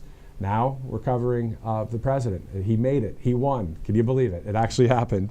And then on top of that, through the too big to rig, of course, and just the majority of our country seeing that we wanted to get away from woke and weak policies anyway. But any rallies that do pop up, we'll be there. We were just there. Christina Loren, again, got on the plane, I think, the day before and just flew out to Vegas, and we had live coverage, and you did a great job with Christina, and it was just great to see that. It was wonderful. On short notice, she is a warrior out in the field and gets some great interviews as well, and a little bit of better weather out west in Las Vegas, Nevada. But great to see so many people who were at the inauguration or even on vacation wanting to attend President Trump's speech in the Silver State. And a big shout out to all of the camera operators here at the station, and also everybody that works behind the scenes to get all this live footage here. This is all done by a full team here at the network. So thankful to everybody as we work together to do our best to show you what's going on around our country and around the world in some cases. As we mentioned earlier, the India Prime Minister Modi and the President had a phone call recently, just working on international relations, that kind of thing. But we know that the Prime Minister will be traveling to the White House in the future. We'll have that kind of coverage here at the network. So it is 5:08, getting ready to go there live to Doral, Florida. Of course, earlier, if you caught it, it was the Vice President, J.D. Vance, who toured Virginia for the various aftermath damage there of the Hurricane Helene, which I cannot believe we're even talking about that hurricane still, but that's the amount of damage with the flooding and the wind and those just terrible situation that happened there. Yes, and a complete failure by the Biden administration to address the needs that were really on the ground, instead giving billions and billions more to Ukraine in the lame duck term, the final weeks of the Biden administration. Well, that has now changed, and the real commander-in-chief is back, ready to do whatever it takes to help the American people. And I'm very excited to see how he lays out in this speech what he hopes to achieve, especially in the first 100 days with the Republican Congress. Exactly. In those 100 days, man, that's going to be a lot of great exploits done by our country. Also, the first 100 hours, as the president, they put out that statement the other day. The amount of executive orders, promises made, promises kept. So we're monitoring them all here with you. And again, glad you're with us on Right Side Broadcasting Network. It's 10 after the hour. We'll be going there shortly, and we'll have this full coverage from start to finish. No commercial interruptions. The only way there would be any kind of interruption, there'd have to be a massive breaking news story somewhere. But still, at that point, we would be on a split screen and still keep it covered with the president, as he's the commander-in-chief, the leader of the free world, and they're in Florida. So after a great weekend, I'm sure it was a nice weekend for him after he went to Nevada. So it's not like he had a whole weekend in Florida. He just was in Nevada on Saturday, took some time for himself on Sunday, which is great. We have to all do that. It's true. You know, I mean, you can go 20 days in a row, great, but you still need to be able to chill out. Right. Play some golf. And, yeah. And he even still got the lunch meeting with Secretary of State Marco Rubio. So yeah. It's nonstop 24/7 for President Trump. And that's the thing, though. I mean, I say that time for himself. Sure, play some golf, but I mean, he's probably making phone calls and talking business already or during the day, even on a day off. But back at it here on Monday, as he will be speaking there at a speech in Florida. Apparently, Selena Gomez is crying over President Trump deporting illegals. that is making its rounds all over the place. Another person responding here saying that he has some choice words for her. So there's this social media thing going on right now with, in the entertainment world, where Selena Gomez is apparently crying about the situation. But, my heart, you don't want to have, I would say, as far as my heart does break for the people that are having to be put back into Mexico, that kind of thing. But the point is, on the political side, you just can't have people just walk into our country, from the human element of it. You just can't have it. So many criminals have crossed the border. So millions of people have to be deported now, and that's just the way it is. It's just the law, and the law is the law of the land.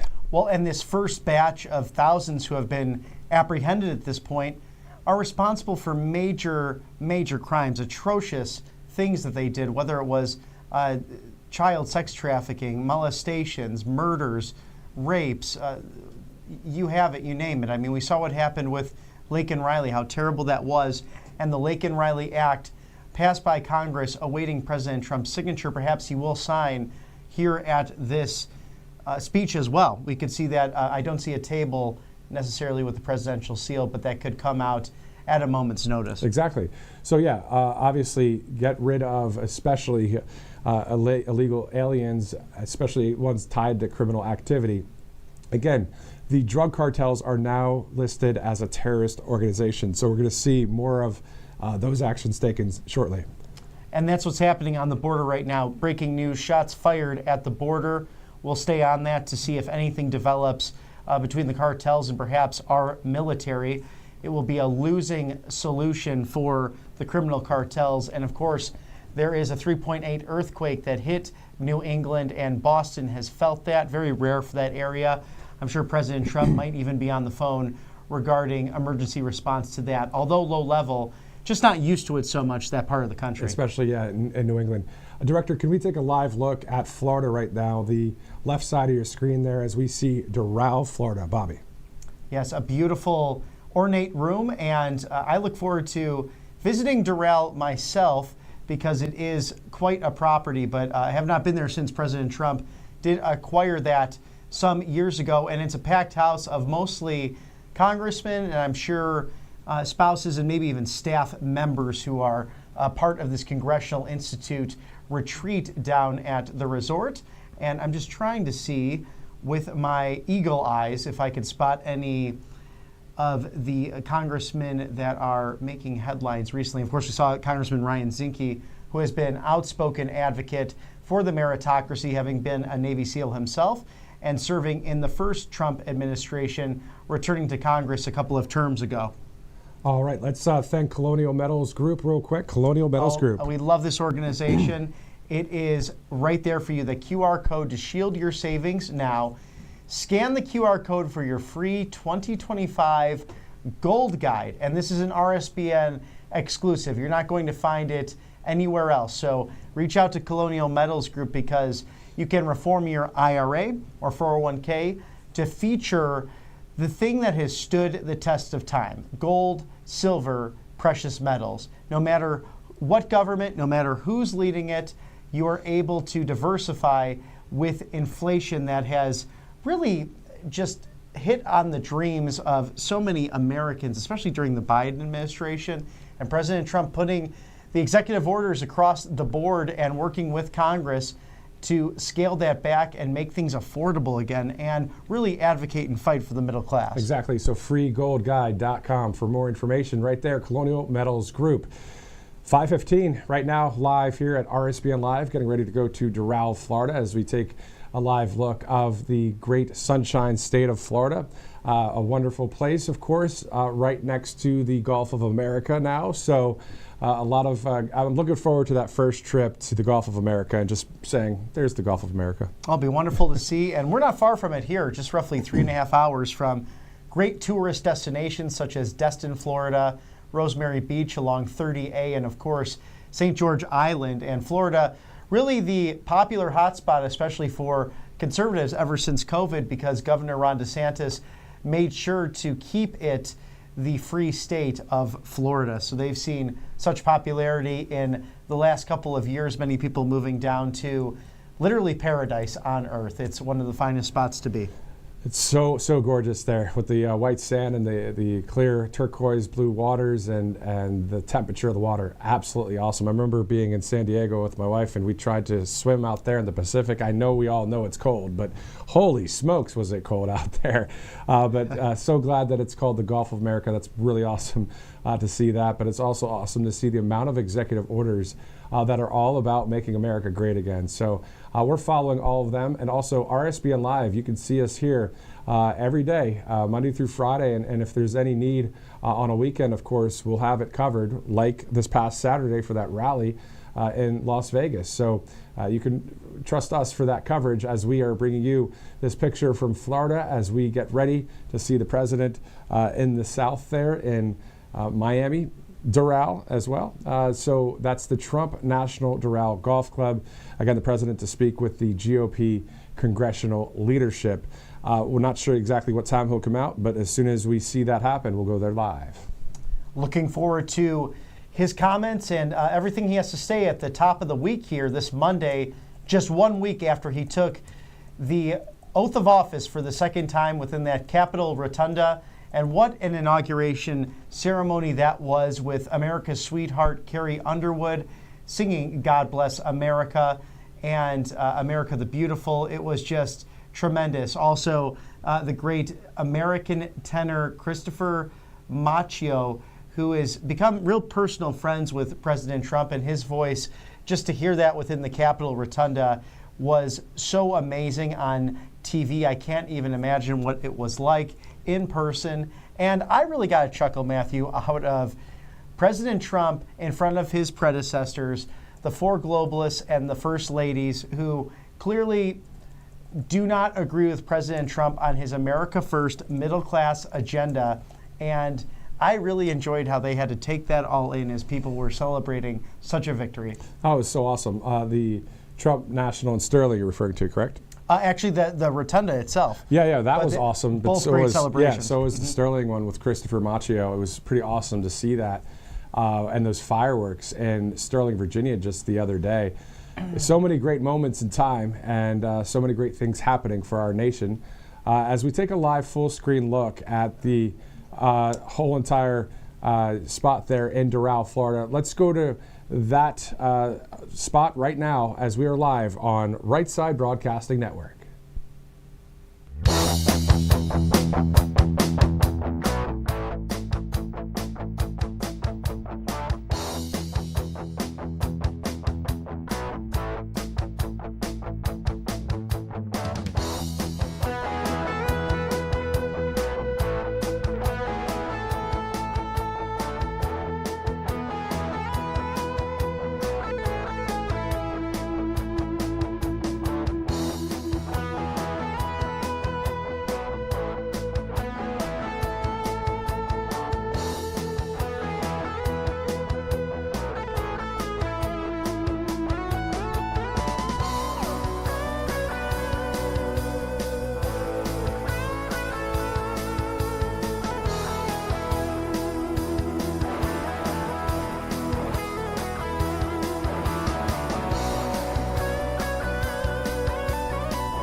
Welcome back. It's the bottom of the hour here on Right Side Broadcasting Network. Robert McNeely alongside myself, Matthew Alvarez, as we get ready to see President Trump in Florida.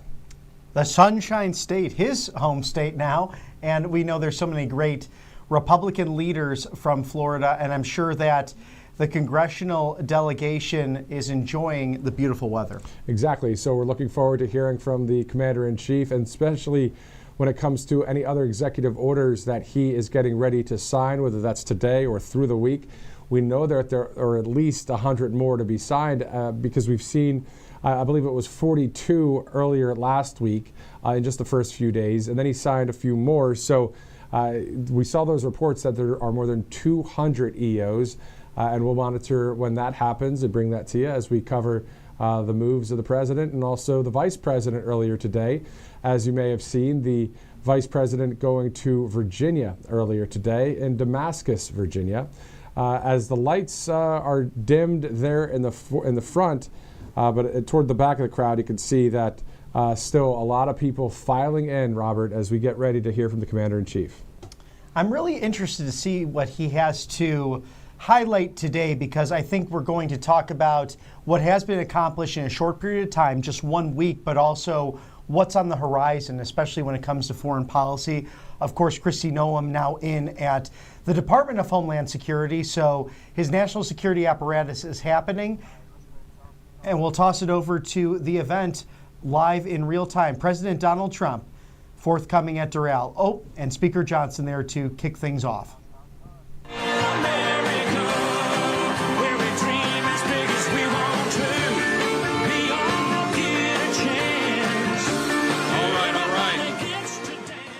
Thank you all so much. We have been waiting a while, and you've been very patient, and it will be well worth it. My friends, I want to welcome you to Doral International, Trump's fantastic property, and to the new golden age of America. America's back, my friends. That's right. America really is back. We felt it before we left Capitol Hill. There's a new atmosphere, a new change. People are excited, and we feel that around the country. Many of you went home and heard that from your constituents and your family and friends. Something is happening. It's very exciting. America is back. Common sense is back. Strength is back again. That's right. What's happening around the world right now is interesting as well. Our allies and our friends are encouraged again, and our adversaries are nervous. They're on notice. They see what's happening because something has changed. There's a new sheriff in town. And American strength is back, and we have been so excited for that. The country has been waiting upon it. And the reason for that is because our new president is back in the White House, the 47th president of the United States. He doesn't need a long introduction, and I won't give you one, but I would just say this. The first week in office was the most momentous of any that anyone can remember, probably of any administration. And he's already accomplished more for the American people than his predecessor did in all 4 years. There's more of that to come. That's right. And as House Republicans and Republicans in the Senate and the House join together, we are going to bring forward the America First agenda. We will be a part of this new renaissance in America, the new golden age, and it begins right now. My friends, my colleagues, ladies and gentlemen, I am so excited to introduce to you tonight the 45th and the 47th President of the United States, Donald J. Trump. Let's hear it. And I'm proud to be an American, where at least I know I'm free. And I won't forget the men who died, who gave that right to me. And I gladly stand up next to you and defend her still today. 'Cause there ain't no doubt I love this land.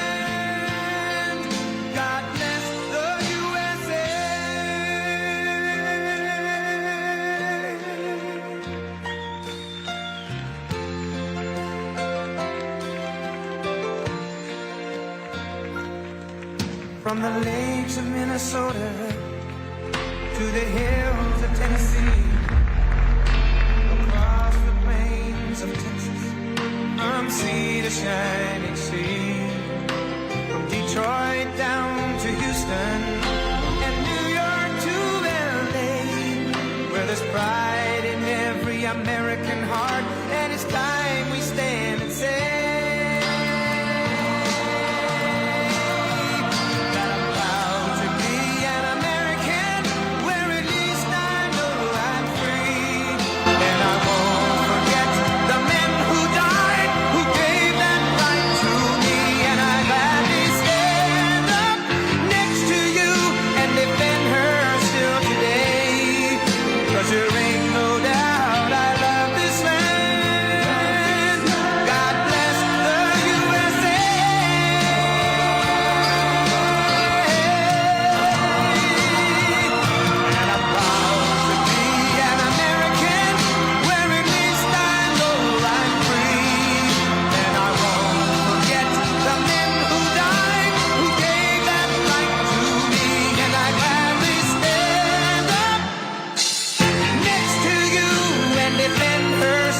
There ain't no doubt I love this land.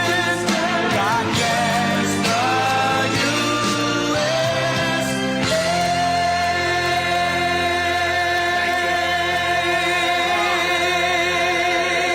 Thank you very much, everybody. I want to thank you all and congratulate. This is a very big congratulations to our re-elected House Republican majority on your largest popular vote. Did you know that? Since 1928? That's a long time, Mike, right? That's a long time. But I especially want to thank our outstanding leadership team. Speaker Mike Johnson, we all know so well. He's doing great. Majority Leader Steve Scalise, who's gone through so much, and he looks better today than he did 10 years ago. I don't know what's going on. Thank you very much, Steve. You look great. Majority Whip Tom Emmer. Tom, thank you. Great job. And House Conference Chair Lisa McClain. Lisa, thank you very much. Great job. Thanks as well to all of the incredible House members and staff for your tireless work on behalf of our country, along with Congressional Institute CEO Kelly Strickland. Thank you very much. Thank you. Kelly, thank you very much.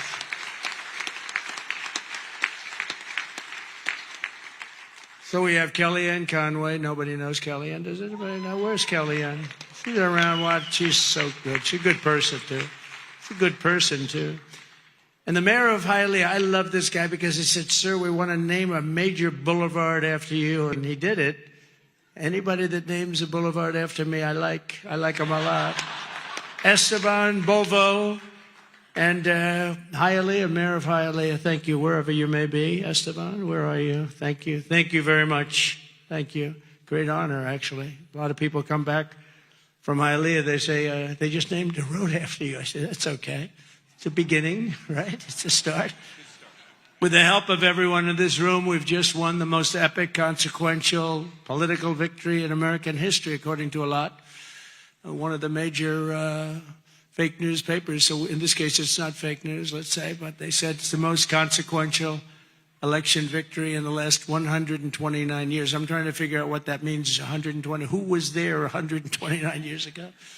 But it was a great one. At the presidential level, we won the popular vote for the first time of any Republican in decades. We swept all 7 swing states, Pennsylvania, Wisconsin, Michigan, Georgia, North Carolina, Arizona, and Nevada by very, very big margins, record-setting. And for the first time ever, all 50 states, did you know this? Shifted toward the Republican Party. We've never had that before. Nobody has, actually. It's never happened before. That's pretty good. You must be doing a good job, fellas. We won the largest number of African-American voters in Republican history, including 39% of black men, a record by a lot. So that's really nice. Thank you. And we won more Hispanic-American votes than any Republican ever. It's never won any, not even close. Look at that, Hispanic-American. We made historic strides with youth, men, women, urban, suburban, and rural voters. And in a political earthquake, yeah, sit down, just enjoy it. What the hell, we're going to be here for a little while. But in a political earthquake, we won a wave of support from labor unions, including massive numbers of auto workers, which gave us Michigan as an example. Think of that. We won Michigan easily, and we did tremendous with the auto workers. And an overwhelming majority of the rank-and-file membership of the Teamsters. The Teamsters were great. They showed up in droves, and we won them by a lot. Together, we're forging a new political majority that's shattering and replacing Franklin Roosevelt's New Deal coalition, which dominated American politics for over 100 years. That's what we're doing. And what Mike said before, common sense. It is a little bit of common sense. Maybe it's a lot of common sense. Under our leadership, the Republican Party has become the proud voice of hardworking American citizens of every race, religion, color, and creed. We become the party of the American dream and wealth creation for everyone, not just the rich. If we do our job over the next 21 months, not only will House Republicans be reelected and expand our majority in 2026, we will cement a national governing coalition that will preserve American freedom for generations to come. There has never been anything like what's happened in politics in the last few years. Never been anything like it. Everybody, people of religion, everybody seems to be with us. I don't know how anybody could even vote for the other side. In many cases, they don't, but they do get credit for it. You'll have to think about that. I've raised a lot of money for the next race that I assume I can't use for myself, but I'm not 100% sure because I don't know. I think I'm not allowed to run again. I'm not sure. Am I allowed to run again, Mike? I better not get you involved in that argument. No, we raised a lot of money, a tremendous amount, and our teletown halls are something that's very special that nobody else is able to even contemplate using. We've gotten a lot of people elected with those teletown halls. We have 25,000, 30,000 people on just in a congressional area, and they win easy. It works for Elvis, the Beatles, and it doesn't work for anyone else, but it works for Trump. And we would have tremendous crowds on those calls, and I think I'll bet we got 35, 40 people elected because of the teletown halls. But I did say to them, and I said, this is the person that sort of has the rights to it, and he happens to be a great Republican. I said, this is the greatest invention. This thing is going to make a fortune. He said, no, it's not that good, actually, because it only works for you. He said, actually, sir, it only works for you because somebody else they're not picking up. So I'm honored to have that privilege, and I used it carefully. But we've done a lot of the teletown halls for people, and I don't think we've ever lost one, right? It's hard to lose one, even if you only get 5,000 or 6,000 people on a congressional race. But we've done them for states. We've done them for governors, and we've done them for senators, and we did a couple countrywide. I did a couple for myself countrywide. They're absolutely amazing, and we got the message out through that and lots of other means.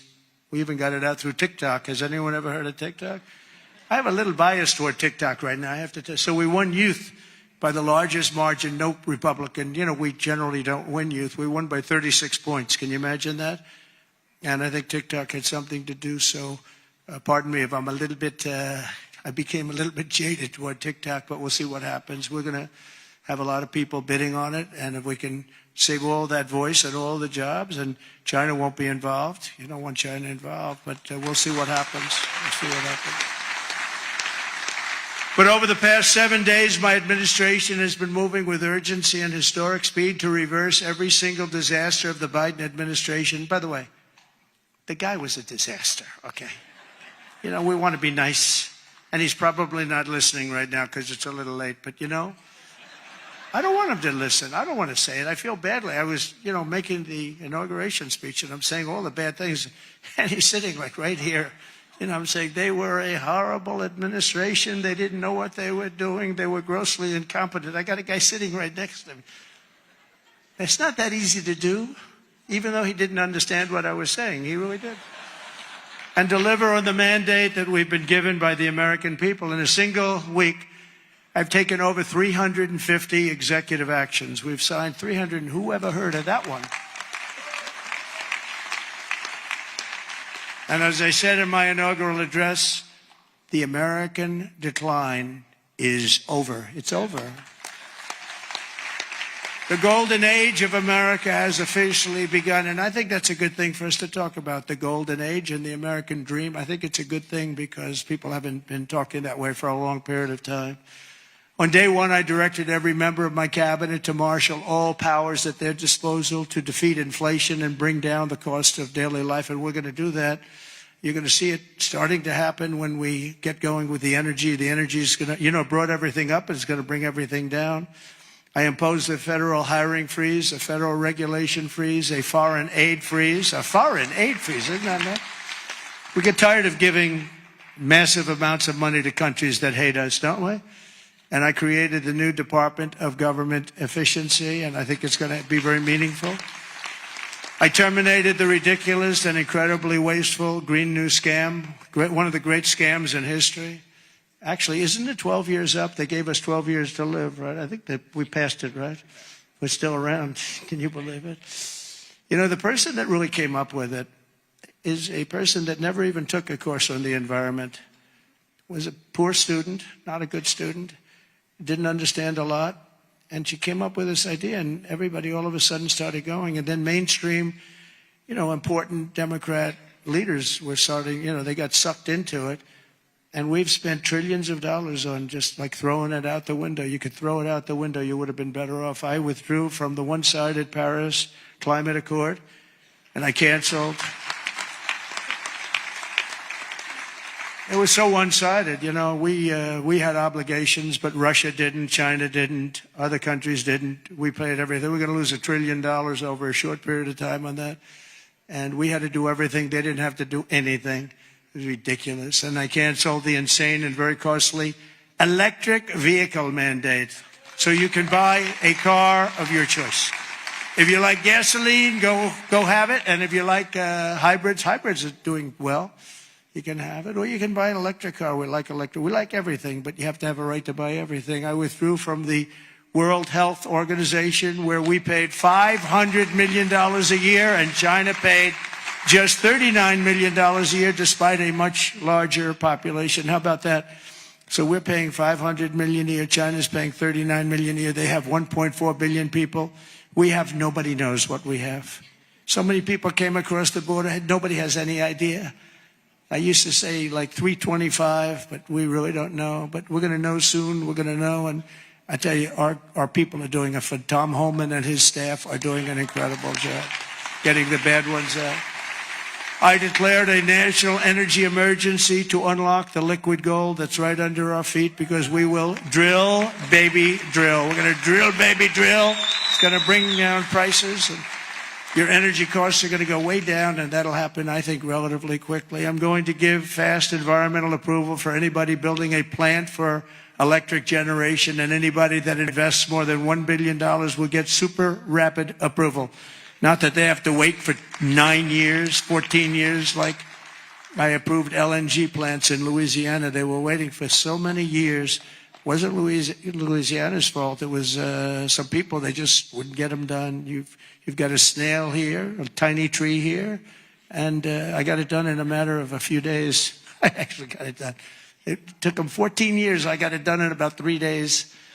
The people, as we called them, I'll never forget, I called them and I said, congratulations, you got your permit. What? They were so shell-shocked. They didn't know what the hell was happening. They're going to spend, and they spent about $16 billion on each plant, and they've been roaring since then. But we got them done in a matter of a few days. Over the past week, we've begun the largest deregulation campaign in history, far exceeding even the record-setting efforts in my first term. That was record-setting deregulation, and that was just as big as tax cuts as far as business and jobs were concerned, I'll tell you. I actually asked, it's interesting because I actually asked some of the biggest businessmen in the country, I said, let me ask you, if you had the choice between the big tax cuts, we cut it from 40% to 21%. We're going to cut it further, but we cut it down to 20. Everybody said that would be impossible. The people on the stage helped us with that one a lot. But I said, if you had your choice of that or the big deregulation cuts, what would you take? These are the guys that run the big companies, the big oil companies, the big companies of every kind. I said, would you take the big tax cut or the big cut in regulations? And I've never had anybody said they'll take the tax cut. They took the regulation cut. I'll bet I asked that question 100 times to 100 of the biggest people. They always said, sir, we'll take the regulation cut. You opened us up. You let us create all these jobs that we've all seen happen. So it was even bigger than the big tax cut. I also signed an order to end the weaponization of our government against the American people and investigate all abuses of power. And I stopped government censorship once and for all, and we brought back free speech to America. That's what happened. We're going to bring it back. We didn't have free speech. We didn't have free speech. I mean, I was investigated more than any human being in history. Alphonse Capone was a baby. Now, this was a serious killer, Scarface. You've all heard of Scarface. He had a scar for a reason. He didn't play games, but he was Scarface. Of course, nobody ever called him Scarface to his face. They said, Al, you look great today. Guy had a scar that was like 2 inches thick that ran from here to here. And they say, Al, you look fantastic. But Scarface was not investigated as much as your president was investigated. And it turned out to be a positive thing for me. Can you believe it? It turned out to be, we got a lot of votes. I think we got a lot of votes because they saw it was weaponization. It was a fight against a political opponent. I ordered the end to all of the lawless diversity, equity, and inclusion nonsense policies across the government and all across the private sector and the military. We got it. We're getting it out, and we've gotten it out pretty much. We did that in 1 week, and it wasn't that easy, but everybody wanted it. People that were strongly in favor of it, I thought, called me and said, thank God you got rid of that. That was so bad. It was so bad. We hated it. We abolished 60 years of prejudice and hatred with the signing of one order, all approved by the Supreme Court of the United States. It was a big thing, and the United States has become a meritocracy again. We are a country that's based now on merit for success. Merit. If you're good at what you do, you're going to go places. I made it and who would have thought that was going to happen? We didn't even talk about that one because I figured that one was going to be toughest to get. And so we are now, if you do a meritorious job, if you do something where you're just outstanding, you advance. And that's what it's about. It's about competition, and it's about a lot of things. And the other becomes a very dangerous plateau. We were on that plateau too long, and it's one of the reasons that you saw very bad things happening with our country. I made it the official policy of the United States government that there are only two genders, male and female. Gee, that was a tough one. That was a tough one. Some of these people say like 7 genders. I'm trying to say, go and name them. They got some weird stuff going on. No, we have 2 genders.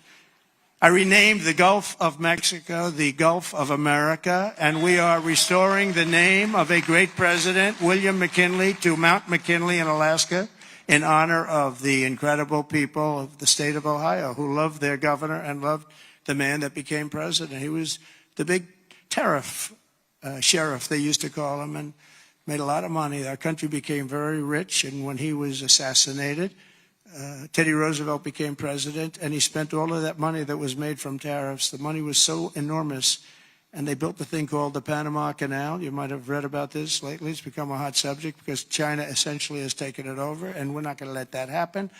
We're not going to let that happen. It was the biggest investment to this day ever made by the country. In other words, if you bring it up to modern day numbers, we spent money that we've never spent anything so much. We've never had so many people die. 38,000 people died building the Panama Canal 110 years ago. And they gave it away for $1. It's also one of the most profitable things ever built. You know, ships are lined up back to Florida trying to get through. We're not going to let that happen. Wasn't the deal. We didn't give it to China. We gave it to Panama, sort of, I guess. But they haven't behaved properly. Perhaps most importantly, I declared a national emergency to stop the invasion of our southern border. We're going to stop that invasion. We've already done it. And today in Tijuana, you probably saw, I got a call from Tom Homan and some of the people. They said, sir, it's unbelievable.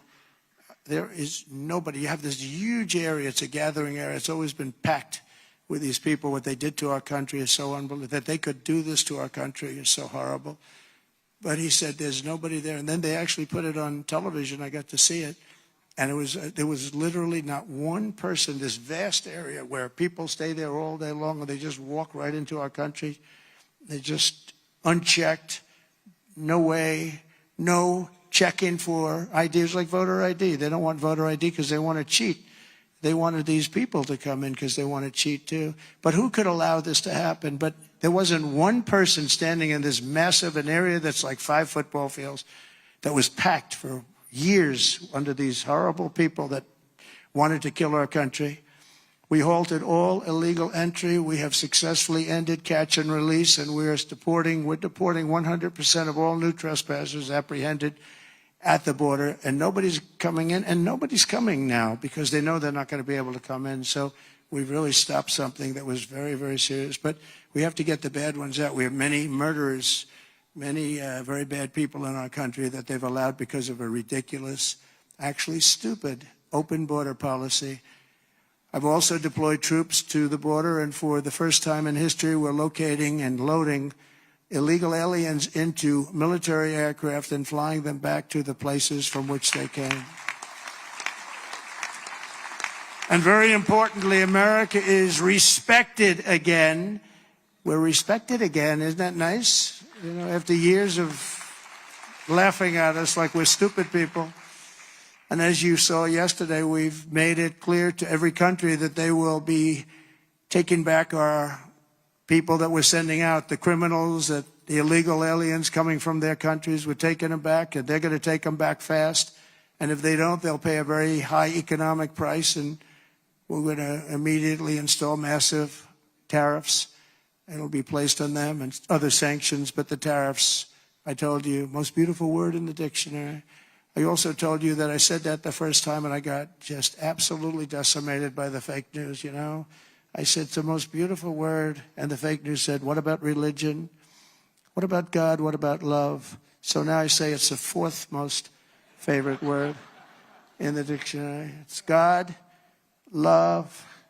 It's all these other things, but I say number 4, but God, love, religion, tariff, fourth.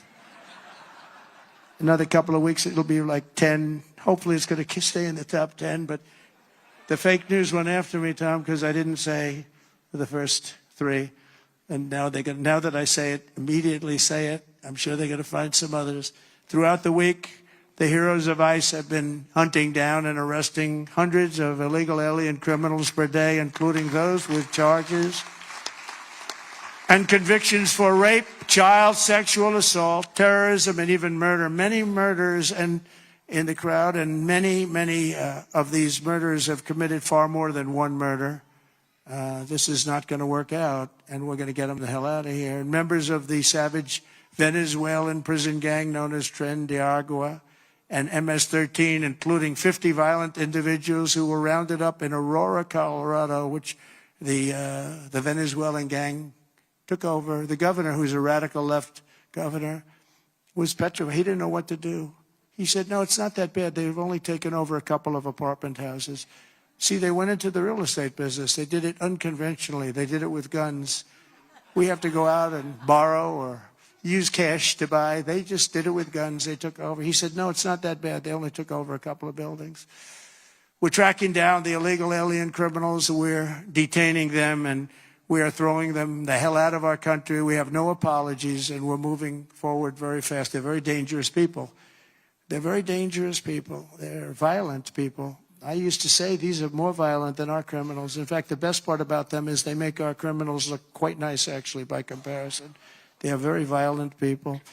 We also have many violent criminals in our country, however, that did not necessarily come here illegally, but have been arrested 30 times, 35 times, 41, 42 times in a couple of cases, 25 times, 18 times, many for murder and other heinous charges such as pushing people into subways. As the train's coming along at 45 miles an hour, boom, you get pushed into the subway. They had it last week. Hitting them in the head with baseball bats while they're not looking, punching old ladies in the face, knocking them unconscious and stealing their purse. They even break into apartments and rape elderly women and beat up elderly men, beat them to hell. And I don't want these violent repeat offenders in our country any more than I want illegal aliens from other countries who misbehave. And I say, and this is subject to getting it approved, but if they've been arrested many, many times, they're repeat offenders by many numbers, I want them out of our country. I also will be seeking permission to do so. We're going to get approval, hopefully, to get them the hell out of our country along with others. Let them be brought to a foreign land and maintained by others for a very small fee, as opposed to be maintained in our jails for massive amounts of money, including the private prison companies that charge us a fortune. Now, let them be brought out of our country and let them live there for a while. Let's see how they like it. You'll see crime all over the country dry up. Essentially, that's what Venezuela and other countries are doing. They're getting rid of their criminals and putting them into the United States of America. And their crime is down by almost 80%. We're going to restore law and order in America, and we want to bring back the death penalty for these horrible people that killed people. They killed people. It's always a tough thing to say because I don't like it. Nobody likes it. But if you don't do it, we're just looking for trouble. I spent a lot of time with President Xi, and I'll never forget in my first meeting, I said, do you have a drug problem? No, we have no drug problem. Why is that? A quick trial. What is quick trial? Quick trial is we try the person that sells the drugs immediately, and at the end of the day, we execute that person if that person is guilty. We have no drug problem whatsoever, and that's the most severe case. But wherever you have no drug problem, you have the death penalty. So, and drugs causes a lot of the crime. A lot of the crime in our country is caused by drugs. It's a terrible situation. Comes through the southern border.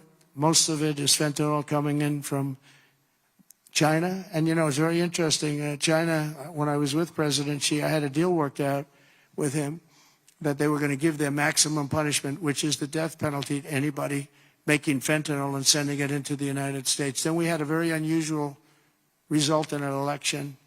We had a rigged election. We had a very unusual result, and that went nowhere. It was all set to be, he would have absolutely done it. He was ready. We shook hands on it, and then Biden, of course, didn't follow it up. He didn't follow anything up. But if that would have happened, you would have had a lot less fentanyl deaths, I can tell you. You would have had very little fentanyl coming into the southern border. Last week, I also signed an order that will designate the cartels as foreign terrorist organizations. That's a very big designation. And as we are fighting hard to get birthright citizenship or automatic citizenship for the children of illegal aliens, that's another way. It's automatic citizenship for children of illegal aliens. That's the other term that they use, which is actually more accurate, more understandable. And it's ridiculous. We're the only country that has it, and certainly the only country that has it to that extent. And it wasn't meant, if you look, it was really meant for children of slaves. This is when it happened. The children of slaves, it was not meant for everyone to come into our country by airplane or charging across the borders from all over the world and think they're going to become citizens. It's not meant for that. It wasn't meant for that. And hopefully at some point the courts will understand that without having to go through a whole big deal. This was meant for the children of slaves. And look at the timing of it, and you'll see. And I hope judges will understand that.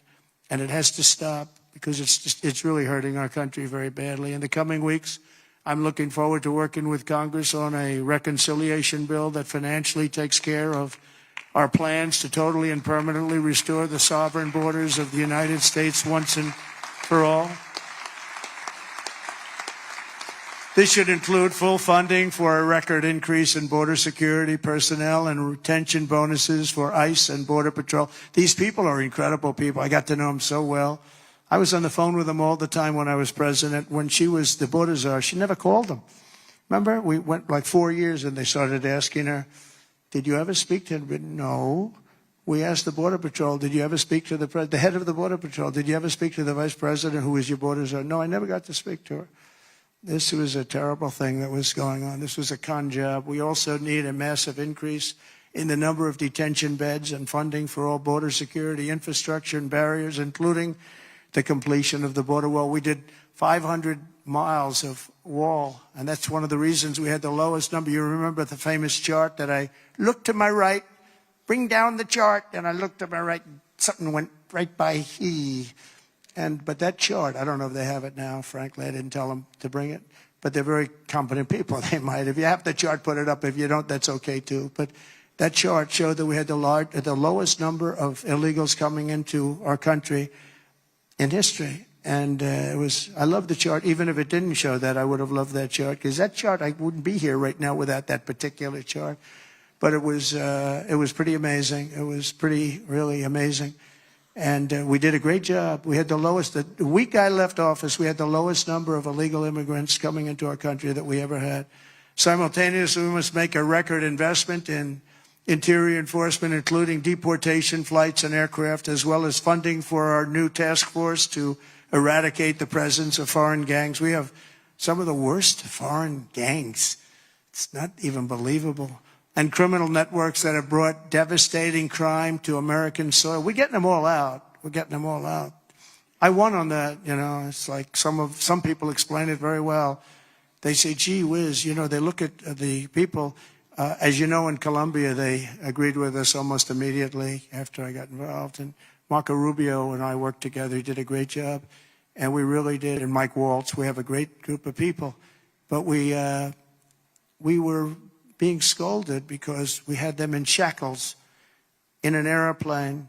And he said, this is no way to treat people. Now, you got to understand, these are murderers, drug lords, gang members, just the toughest people you've ever met or seen. How would you like to be the pilot of a plane? You got two pilots up there, and you got 300 people sitting in a plane. Every one of them either a murderer, a drug lord, a kingpin of some kind, the head of the mob, or a gang member. And you're flying that plane. It's not going to end well. Do you ever see the movie Con Air? That's what, yeah. Except here's the difference. The people in Con Air were actors. They weren't nearly as tough as these guys. I would say that plane would be gone before it ever left. Those pilots would be gone before it ever left. So they don't want us to shackle them. I don't want to be in that plane. I want to thank every Republican House member for voting to pass the Lake and Riley Act, the first enforcement only bill that's been passed in 3 decades. I met the parents of Laken, and they were incredible people. They were just so devastated. I mean, can't even explain to you.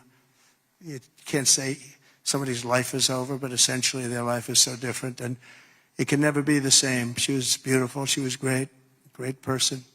But to have a bill of such importance named after her is a great tribute. But what these parents, and you know, you have so many of them, where they've lost a loved one to crime, but to this new form of crime, criminal, illegal aliens. It's massive. The numbers are massive, and you add that to the crime we already had. This shows the potential for additional enforcement bills that will help us crack down on criminal aliens and totally restore the rule of law in our country. I'm also eager to get to work with Congress on the largest package of tax cuts and reforms in American history. We've got to get that done. And we don't want to get hung up on the budget process. We just want, whether it's one bill, 2 bills, I don't care. Let these guys, they're going to work it out. They're going to work it out one way or the other. But the bottom line, the end result is going to be the same. We want to have all of those benefits. And we want to keep people's taxes low and actually make them lower. And that's not just rich people. That's everybody. It's, frankly, proportionately the lower scale, much more so than a higher scale. Not only must we permanently extend the Trump tax cuts, you know, if we don't, you're going to have about a 60% tax increase. But I also intend to keep my promises, starting with no tax on tips, no tax on Social Security, and no tax on overtime. We're working very hard to get them done, and we are. I went to Nevada just this last couple of days. Started off in North Carolina because I didn't want to forget the people of North Carolina were treated so badly by FEMA. And they came to me, they said, sir, you're going to California tomorrow. I said, well, what about North Carolina? Well, we'll do that another time. And I said, no, we won't. I'm stopping in North Carolina first. And we stopped there. We met great people. Franklin Graham has done a fantastic job. He's done a great job, but others also. And I met people that were devastated. The Democrat Party with FEMA, their FEMA did absolutely nothing. And we have it worked out. Your congressmen are helping very much there. Your 3 Congress people are working very hard on that whole thing, along with Michael Whatley. And Laura wants to be involved too. Laura Trump, she's doing great jobs. She's done a great. Michael and Laura have been unbelievable as the head of the RNC. They've been unbelievable. Unbelievable. You know why I picked Michael? I said, who ran North Carolina? Tell me. Because in the 2016 election, we did so well. And then in 2020, we did great in North Carolina. But others, we watched, ping. What the hell's going on? But with North Carolina, when he had 601 lawyers working for him, and they didn't play games in North Carolina, I said, that's the guy I want to run it. And Michael Whatley has done an unbelievable job. And he worked with Laura so well. She comes from that state, from North Carolina. They've done such an incredible job. So thank you very much. I want to just thank you in front of leadership. Incredible. And I really don't want to give him another job, to be honest. That's the most important job. He said, sir, I'll go anywhere. I said, I don't want you to go anywhere. I want you to stay where you are. We'll give you plenty of money to get the job done, right? But we don't want to lose it. I mean, he's really, he could do anything, actually, but he's a very talented person. There's nothing more important because we have to win in 2 years or we have to win in 4 years. There's nobody better to head it up. So thank you very much, Michael, and really stand up. We're just an incredible job. Really amazing. I wanted to save that for leadership because I say it all the time. People don't know what the hell I'm talking about, but leadership knows what I'm talking about. And it's really incredible. The two of you as a team are unbelievable. Our administration will also be working to implement the Make It in America plan that I outlined very successfully in my campaign.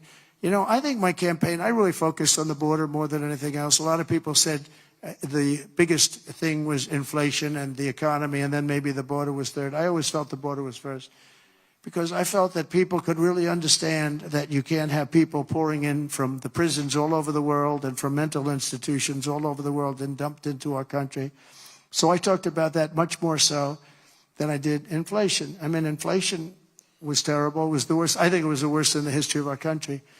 But you can only talk about it so long. You know, the price of apples doubled, the price of bacon is quadrupled, everything is a disaster.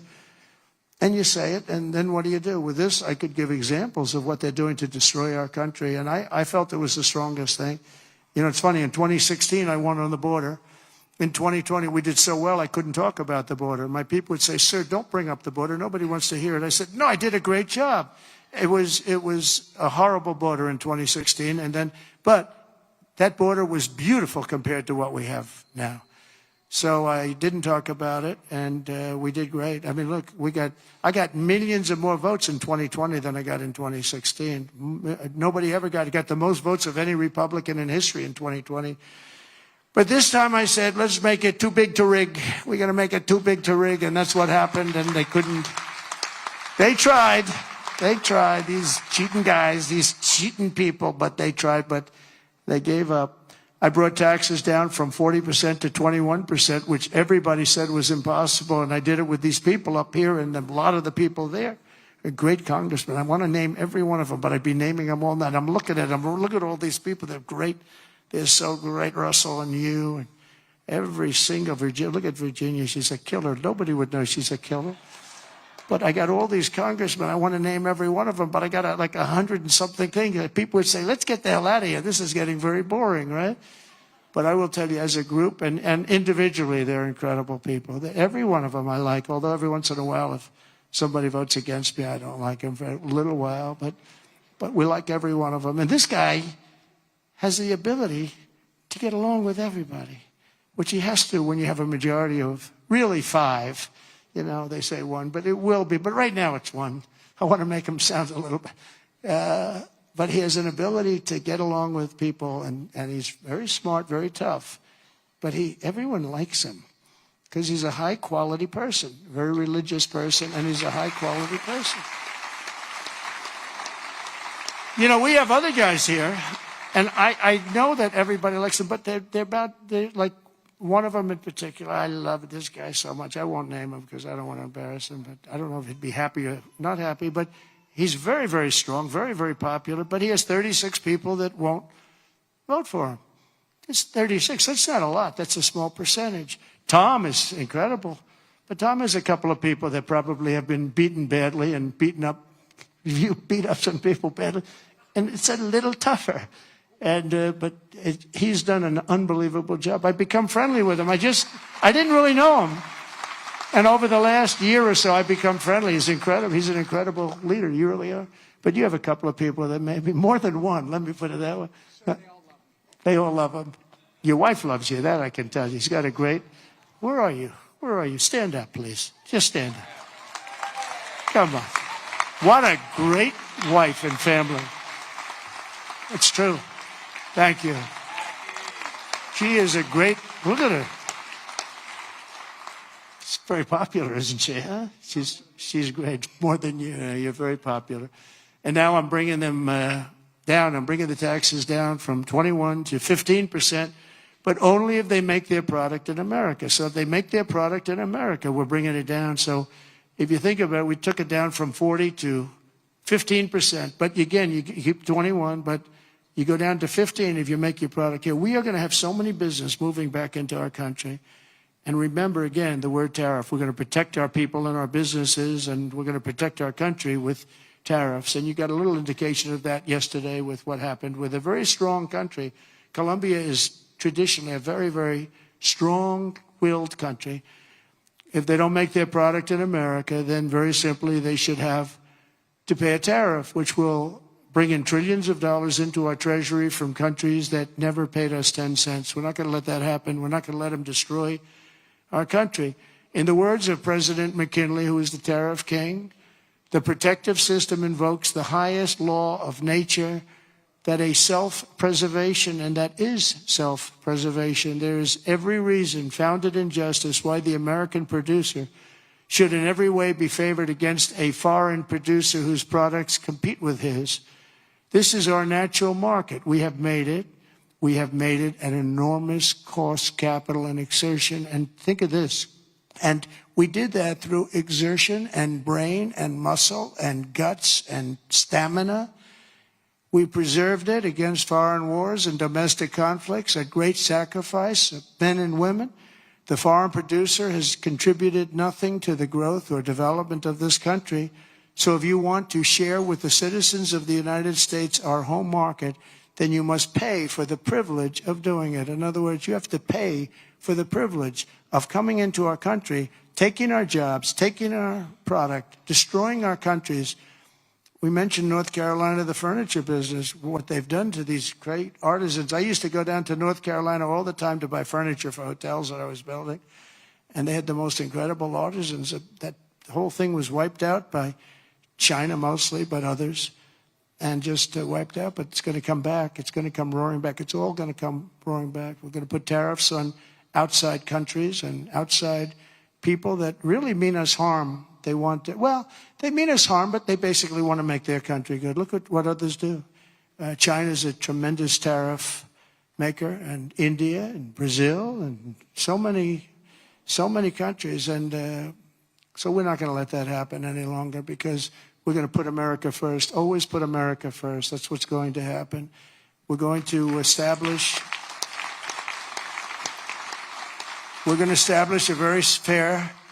a very fair system where money is going to come into our coffers, and America is going to be very rich again, and it's going to happen very quickly.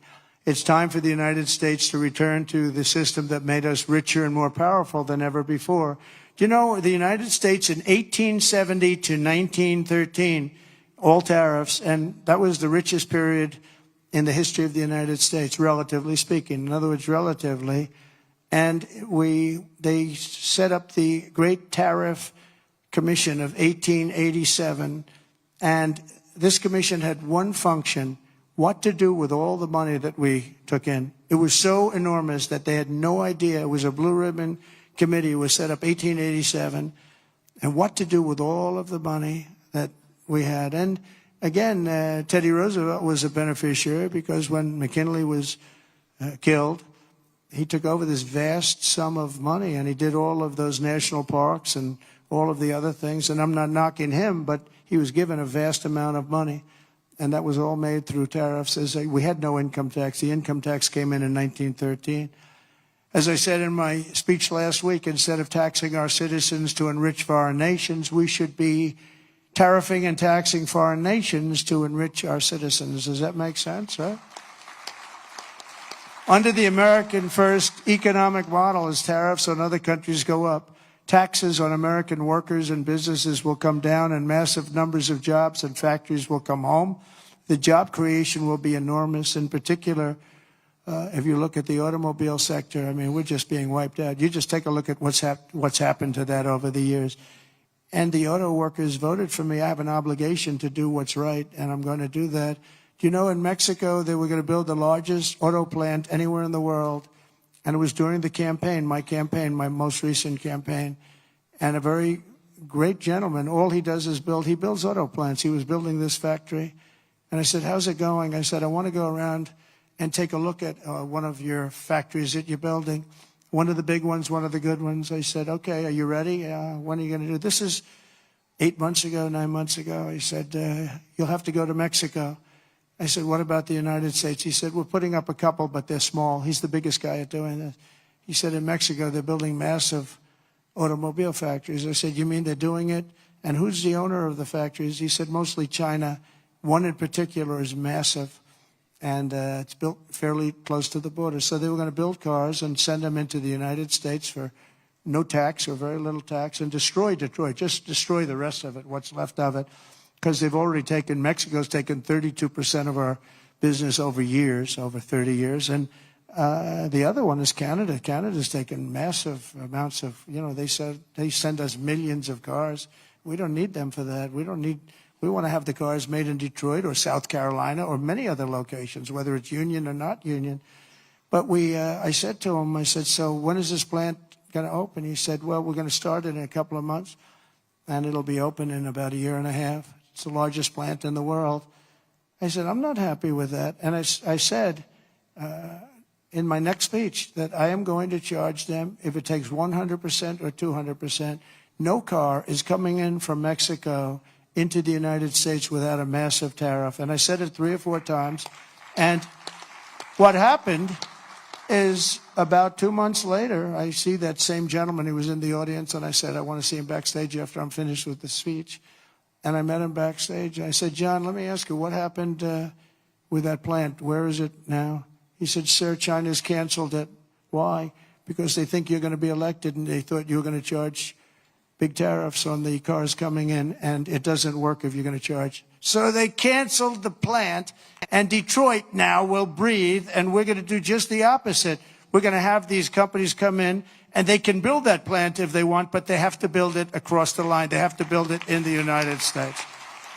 Amazing. Amazing. We did so many things, and we weren't even elected yet. That would have been a disaster.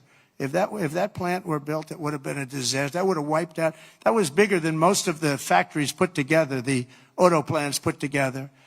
In particular, in the very near future, we're going to be placing tariffs on foreign production of computer chips, semiconductors, and pharmaceuticals to return production of these essential goods to the United States of America. They left us and they went to Taiwan, which is about 98% of the chip business, by the way. And we want them to come back, and we don't want to give them billions of dollars like this ridiculous program that Biden has. Give everybody billions of dollars. They already have billions of dollars. They've got nothing but money, Joe. They didn't need money. They needed an incentive, and the incentive is going to be they're not going to want to pay a 25, 50, or even 100% tax. They're going to build their factory with their own money. We don't have to give them money. They're going to come in because it's good for them to come in. They're giving them money. They don't even know what they're going to do with it. I had people tell me, we have no idea. We didn't need money. They don't know if they're probably going to use the money to build in other places, other countries. It's a ridiculous plan, very expensive and ridiculous. The only way you'll get out of this is to build your plant. If you want to stop paying the taxes or the tariffs, you have to build your plant right here in America. That's what's going to happen at record levels. We're going to have more plants built in the next short period of time than anybody ever envisioned before, because the incentive is going to be there, because they have no tariff whatsoever. In fact, they have help from us if they build their plant in America. And we're going to look at pharmaceuticals, drugs. We're going to look at chips, semiconductors, and we're going to look at steel and some other industries. And you're going to see things happening. If I didn't put on the massive steel tariffs, you wouldn't have one steel plant right now in the United States. If I didn't put on the tariffs on washing machines, dryers, and the like, you wouldn't, in Ohio, you would have lost all of those companies that made washing machines and dryers. Jim Jordan is the one that got me started. Was Jim here by any chance? Is Jim here? Where is Jim? Where's Jim? Oh, look at him. Wow. That's not a great seat for a man of such power. Do you know that Jim has he's a great wrestler. He was All-American wrestler 3 times, 128 and 1. That's not a bad record, and that's the way he fights, too. But he has a better record. undefeated as a wrestler in high school. And I say, how can you do that? Because a freshman can't beat a senior. But he figured out how to beat seniors. So I stand up again, Jim. Let's give you a hand as a wrestler. As a wrestler, big hand. As a politician, very good. But Jim, is it true that we went up there, remember we had 25,000 people standing in the streets in this little beautiful town with Whirlpool, right? And they were going to close up their factories because South Korea was dumping washing machines and other things like that. And they were dumping. And we put a 50% tariff and then 75, even 100%. And now they're thriving, right? Without Trump, they would have been closed up. But Jim was the one that got me involved. Are you guys all happy with Jim? Do you like him? Because I like him. I like him, right? We like Jim. What's not to like? He gets on television. He's like a wrestler. He's got this boom, boom, boom, boom. Very impressive, Jim. Anyway, it's good to see you. I like that guy a lot. I like a lot of the people in the audience a lot. I like the people in this room. We have the same basic philosophy. We have the same thoughts. What's not to like? But I'll also be placing tariffs on steel, aluminum, and copper, and things that we need for our military. We have to bring production back to our country. You know, there was a time when we made one ship a day, and now we can't build a ship. We don't know what the hell we're doing. It's all gone to other locations and other lands. And to further return production to the United States, we're going to environmentally free up our rare earth minerals. We have some unbelievable sites. We have some of the best rare earth anywhere in the world, but we're not allowed to use it because the environmentalists got there first. They said, you cannot touch that land. I look at the land. It looks like every other piece of land. What is it? Well, this is very protected. They have no idea what they're doing to our country. They use the environment to stop progress, so we're not going to let that happen. We have Lee Zeldin. I don't know if Lee's here today, but Lee Zeldin is going to be fantastic. He's going to head up the whole environmental. And I said, Lee, if we have we put in for a power plant, and if we don't get the approval, like that you can start within 12 days, one day would be even better, but 12 days, 14 days, see what you can do. And Lee's great. Lee knows what's good and he knows what's bad, and he'll be very fair. But we have to get it moving because some of these jobs, like the ones in Louisiana, they were 14, 15 years, they couldn't get their approvals. We can't let that happen. When people come here with massive amounts of money, they want to start, they want to go. And we know what's good and we know what's bad too. And Lee Zeldin's going to do a great job environmentally. As we fix our tax system, we could also cut colossal amounts of government waste, fraud, and abuse, of which there's a lot. But tonight, I restate my pledge from the campaign. I will not sign any bill that cuts even a single penny from Medicare or Social Security for our great seniors. We don't have to do that. We don't have to do that. We'll not touch those benefits in any way, shape, or form. I want to use that because during the campaign, they had these fake ads that Trump is going to cut Social Security. No, they're the ones that are going to cut it because the country's going to go bankrupt under them. And that's why it's going to cut, because they're not going to have a choice. Not that they're saying we're going to cut it, but our country was heading for absolute bankruptcy. Using reconciliation, I also look forward to working with you to make our energy policies permanent and making our historic deregulation efforts a fixture of U.S. law so that no future president, like they did with Anwar, I got Anwar approved. Nobody could do it, including Ronald Reagan in Alaska. It's the largest site, potentially the largest site in the world, larger than Saudi Arabia. And I got it done. Ronald Reagan couldn't get it. Nobody could get it done. They tried, but they couldn't get it done. I got it done. And the first thing they did was end Anwar in Alaska. The biggest, most powerful site, maybe anywhere in the world, that we got it done. And we're going to get it done again very quickly now. I think I do it with an executive order because they didn't go through Congress. I got it approved through Congress. So I think we get it done fast. But it's going to be, that can supply all of Asia with its location. All of Asia can be supplied by Anwar. So there's so many things, but we don't want to have any future president ever sabotage our economy with out-of-control regulations as the last two Democrat presidents have done. They went crazy. Last week, I signed an order revoking Joe Biden's destructive artificial intelligence regulations so that AI companies can once again focus on being the best, not just being the most woke. And today and over the last couple of days, I've been reading about China and some of the companies in China, one in particular, coming up with a faster method of AI and much less expensive method. And that's good because you don't have to spend this much money. I view that as a positive, as an asset. So I really think if it's fact and if it's true, and nobody really knows if it is. But I view that as a positive because you'll be doing that too, so you won't be spending as much and you'll get the same result, hopefully. The release of DeepSeek AI from a Chinese company should be a wake-up call for our industries that we need to be laser focused on competing to win, because we have the greatest scientists in the world. Even Chinese leadership told me that. They said, you have the most brilliant scientists in the world in Seattle and various places. But Silicon Valley, they said, there's nobody like those people. This is very unusual when you hear a DeepSeek, when you hear somebody come up with something. We always have the ideas. We're always first. So I would say that's a positive. That could be very much a positive development. So instead of spending billions and billions, you'll spend less and you'll come up with, hopefully, the same solution. Under the Trump administration, we're going to unleash our tech companies and we're going to dominate the future like never before. And finally, we need to work together on a defense bill that once again fully rebuilds our military for our great warriors. We have to have a strong, strong defense.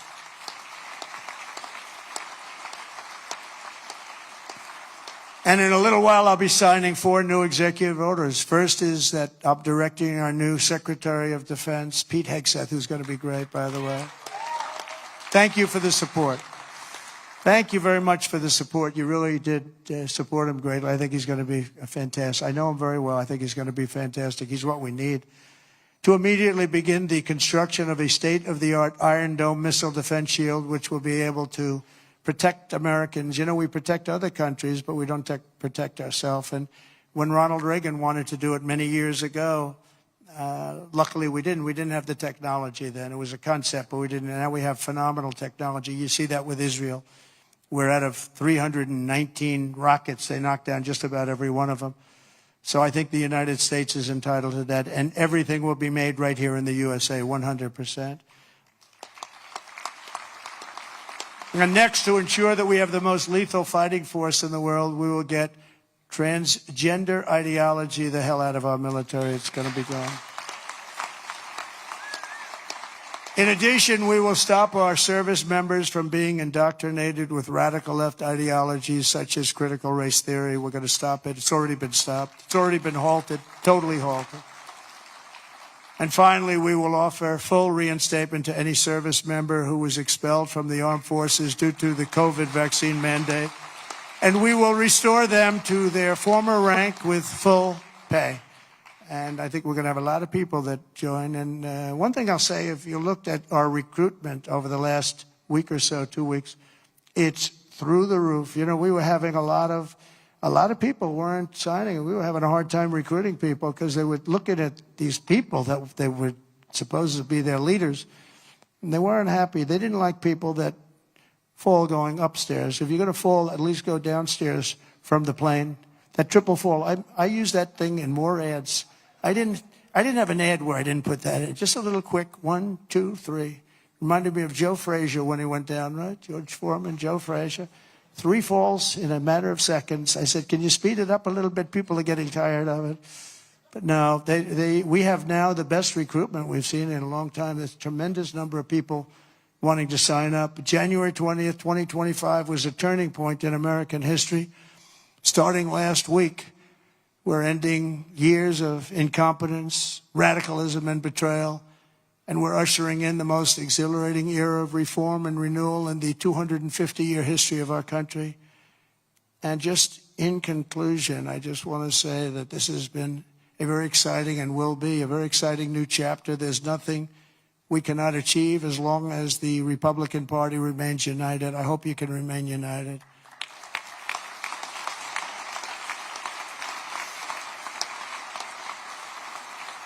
And it's one thing I give the Democrats a lot of credit for because, you know, they have lousy policy.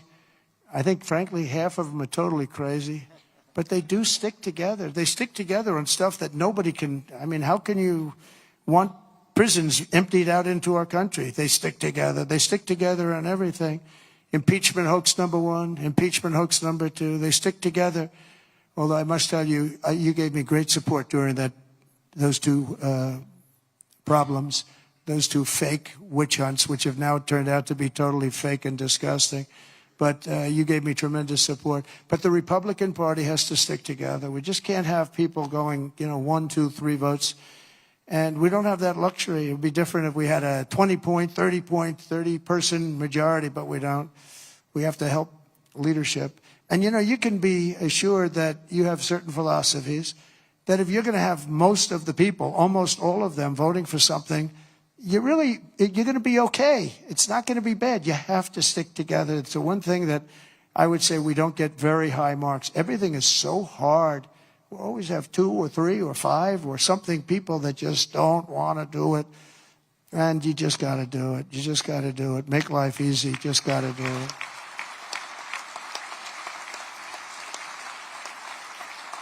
So right now we have a very special period because we have the House, we have the Senate, and we have the White House. And we're a team, and we're a really good team. And I appreciate so many times, and like even with Mike, I called 3 or 4 people, and they said, okay, sir, I'll do it. I'm going to vote. I'm going to vote positively. And they're very happy they did now. But when I called, we've gotten such a great response. We just had that happen with Pete Hegseth, and we have it happening with others. But we really appreciate it with the House. The House has been, it's a very difficult situation when you have that small a majority. But in a certain way, it brings you together. It actually can unify more than anybody would ever know.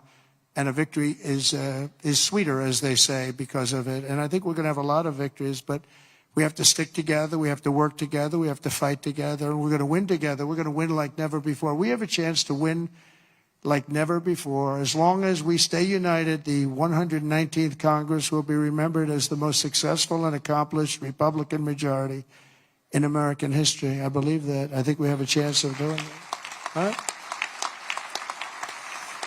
And in January 2027, we will have a larger Republican House, a larger Republican Senate, and our country will be richer, safer, stronger, prouder, greater, freer, and ever before. I really think that we're going to have some big victories coming up, and I'm going to be helping every single one of you. I'm raising a lot of money, and I want to use it for the House, and I want to use it for the Senate. I've raised a lot of money, and, I told my people, we raised $1.7 billion. They raised $2.6 billion. They have the unions with, checkoffs, which is always tough, $10 a month times millions and millions of people. And then we won, and we won by a lot.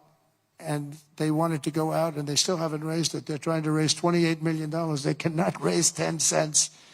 It's good to win, I will tell you. It's really good to win, but they can't raise money. But I told my people the morning after. Now, normally, because we have so many donors here and so many people that I love and respect, a lot of great friends of mine, but I told my people, Meredith and Susie, and by the way, how good is Susie? The Ice Maiden. Where is the Ice Maiden? She is so great. She is so good. Stand up, Susie. The Ice Maiden, ladies and gentlemen.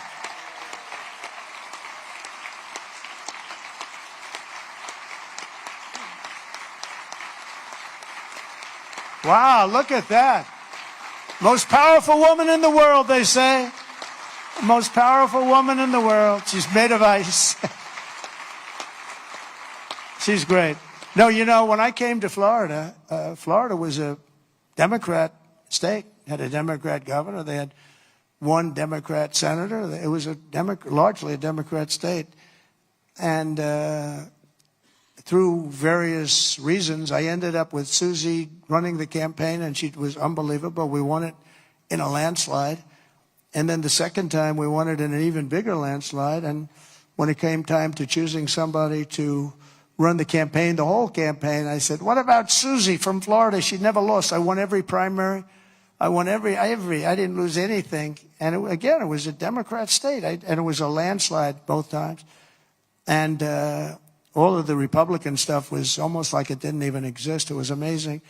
I said, what about Susie? Well, sir, a woman has never been in this position before. I said, really? Oh, by the way, we have Kellyanne Conway. She didn't do too badly either, right? She did a great job, 2016. And when it came time to chief of staff, do you know that there has never been a woman chief of staff? But there is now. There is now, right? I didn't know that. I'm so surprised. I'm very surprised. But it came time to running the campaign, and I said, well, I've never had a loss with Susie. She comes from great stock, you know. Pat Summerall is her father. Pat Summerall was a football player, great football player, but a really great announcer, really the voice of the NFL for 27 years or something. He was great, and a leader. He worked with John Madden, and he was able to get John Madden to do things that nobody else could do. They'd say, Pat, John is really difficult. Now, you know, John was a difficult guy, but he got big ratings and he was good. And Pat would go up, come on, John, let's get this done. Come on. I know you don't like the heads of the company. They're paying you a lot of money. Come on, John, let's get it done. And he'd go and do it. And this went on for, 27 years, right? But he was a leader, her father. And, you know, this is somebody that has the gene. I'll tell you, she's great. And she's done a fantastic job. So she was so good with the campaign. I said, let's let her do the campaign. And it was flawless. And again, I said before, we had her win a lot of votes because it's crooked as hell. And I hope you can go to voter ID and same-day voting and paper ballots and all of those things, because ultimately we'll never lose a race if you do that. I'm telling you, you'll never lose a race. And I hope you can get that. And that's said to the governors mostly, but you know, you people have a lot of power over it. But Susie ran the race, and we did phenomenally, and then we just made her the chief of staff, and she's doing great. They say it was the greatest opening week in presidential history, and I think, you know, it couldn't be a hell of a lot better. Even CNN is saying, this guy is amazing. I couldn't believe it. I said, did CNN really say that? Because nobody watches, so nobody was able to confirm it. But it was pretty amazing. Oh, the camera just went off. It's always tough. Usually you get them by surprise. But I just want to thank everybody. We're going to make this tremendously successful. I believe we're going to have one of the greatest 4 years in the history of our country. We're going to turn it around quickly, and then we're going to go on and we're going to progress like nobody ever thought possible. And I want to thank these great 4 people, because they really are leaders and they're phenomenal people. And I want to thank all of my friends in the audience, many of whom are congressmen and congresswomen and people that have just tremendous talent. Every single one of you, I know every one of you, and you have tremendous talent. And if we stick and if we fight together, there's nobody can stop us. We're going to have, because they have bad policy. Their policy is so bad. Nobody could win with this policy. Nobody. And we have the best policy. And again, as they say, and we say, and I've been saying for a long time, we're the party of common sense. And we're the party that's going to have the best 4 years ever. Thank you very much. Appreciate it. Thank you very much.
That's President Trump speaking at Doral, his own golf course in Miami, Florida. Welcome back to Right Side Broadcasting Network live in Auburn, Alabama, as we take in the sights and sounds of beautiful Doral. I'm Robert McNeely. A pleasure to join you tonight and throughout the day as we saw Vice President J.D. Vance on the ground in Damascus, Virginia, with Governor Glenn Youngkin, surveying all of that damage that took place from Hurricane Helene and how the federal government can improve its response in the new Trump administration. And we know that President Trump on Friday was in Western North Carolina and the Golden State of California, surveying the damage there and figuring out what will work best and how he can, in a bipartisan manner, work with elected officials and the professionals on the ground.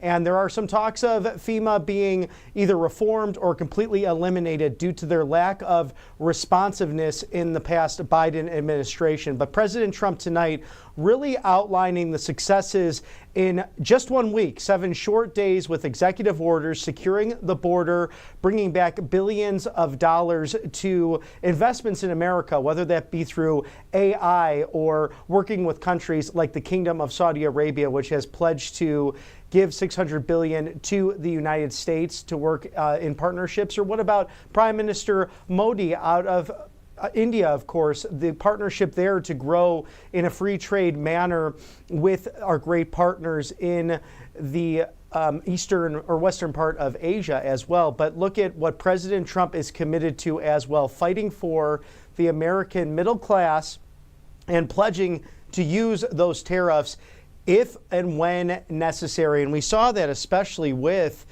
Colombia as well, when they were not going to take back illegal alien migrants that were from their emptied prisons and came across through Central America, through our porous southern border. And of course, President Trump saying that I will slap that 25% tariff on you.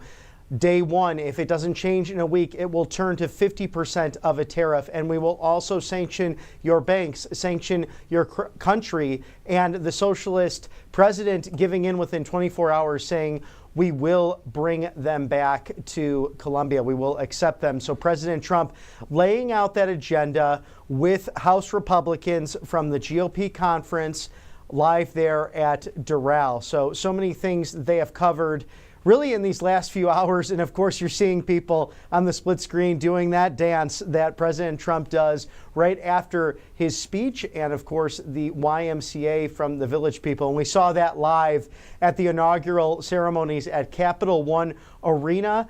And really throughout those couple of days, bringing back a timeless band that people are such fans of. We'd like to thank our sponsors here at Right Side Broadcasting, angelpaste.com. This great organization is right outside of Houston, Texas. In fact, in the beautiful suburb of Spring, Texas. And they have some great products for you, whether it is for a loved one at home or for you yourself. They have several products that can help you with the non-GMO, non-chemical creams that make sure your hands stay moist in these winter months here. And I get those dry hands as well. I've tried this product. It is outstanding, and it will have your skin refreshed immediately. And don't worry, guys, it's got a Manly Man approved black bottle that's just for your use. And of course, if that special lady in your life is looking for a better product that doesn't cause the itchiness and the dry skin, well, you know, Valentine's Day right around the corner, so a great gift for your significant other. Angelpaste.com, Christian owned. They hire veterans as well. Also have a great product that repels mosquitoes naturally. Highly recommended. Go to angelpaste.com and search for the beautiful products they do have. Thank you to our friends outside of Spring, Texas. And there is a beautiful shot of Washington, D.C., our White House, all lit up on this evening. Monday, January 27th, just one short week ago, President Trump taking that oath of office for the second time and sharing in that tradition with President Ronald Reagan, the Gipper, only the other president in recent memory, 40 years apart, having been sworn in within the Capitol Rotunda because of the cold weather last week. And we still see that viewing space there in front of the White House on the north portico.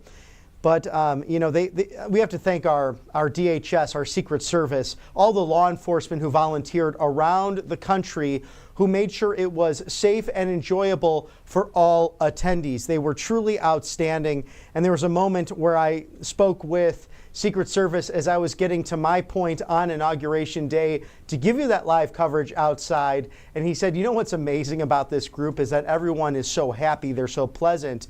And many people were out either the night before camping out or there in the early morning hours in order to get to be part of the inaugural celebrations. And we saw President Trump signing executive orders in the Senate cloakroom, also on Capitol Hill, at the Capital One Arena, and of course in the Oval Office before those beautiful balls.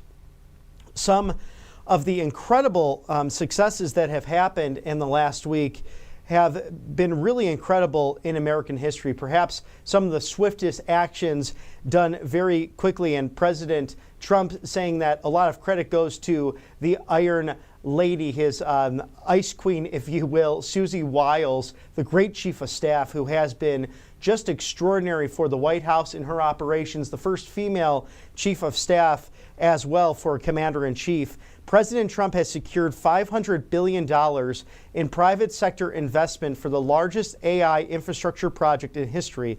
This is with SoftBank CEO Masayoshi Son, Oracle co-founder Larry Ellison, and OpenAI CEO Sam Altman, all stating that it would not have been made possible if President Trump did not or was not victorious in the November election. Saudi Arabia, again, wants to invest $600 billion in the United States over the next 4 years. Stellantis announced it will restart an assembly plant in Illinois and build the new Dodge Durango in Detroit. These are extraordinary developments. Even the Detroit Free Press stating the news announced in a letter Wednesday to employees from North America Chief Operating Officer Antonio Filosa also provided some good news to workers in Toledo, Ohio, and Kokomo, Indiana, where investments are planned. The Belvidere plant will start production of a new mid-sized truck in the next 2 years. So this is all incredibly exciting, developing news in the last few days as President Trump is putting forward that America First agenda, an agenda focused on building a domestic policy that will work for the middle class. These are the pledges where President Trump made, whether it was in the Commonwealth of Pennsylvania or the Wolverine state of Michigan and the Buckeye state of Ohio, and especially in the Tar Heel state of North Carolina, where he wants manufacturing back in America, whether that's steel production, car production, all kinds of manufacturing and engineering within the United States once again. And of course, you've seen as Border Czar Tom Homan has been leading these ICE operations to get illegal alien criminals out of America's major cities. And these are the ones who have caused incredible chaos and crime that have been living in sanctuary cities. There was a video just put out yesterday morning where Border Czar Homan is with Dr. Phil, and they are interviewing a migrant arrested who is charged with child sex trafficking crimes and sexual crimes against minors. This was in the city of Chicago. Really, Governor J.B. Pritzker and Chicago Mayor Brandon Johnson have a lot of explaining to do, because they have clearly violated Section 8 of U.S. Code 1324, where that is harboring of an illegal alien. It's illegal. It's a felony. It's punishable by up to at least 1 year in prison, if not more.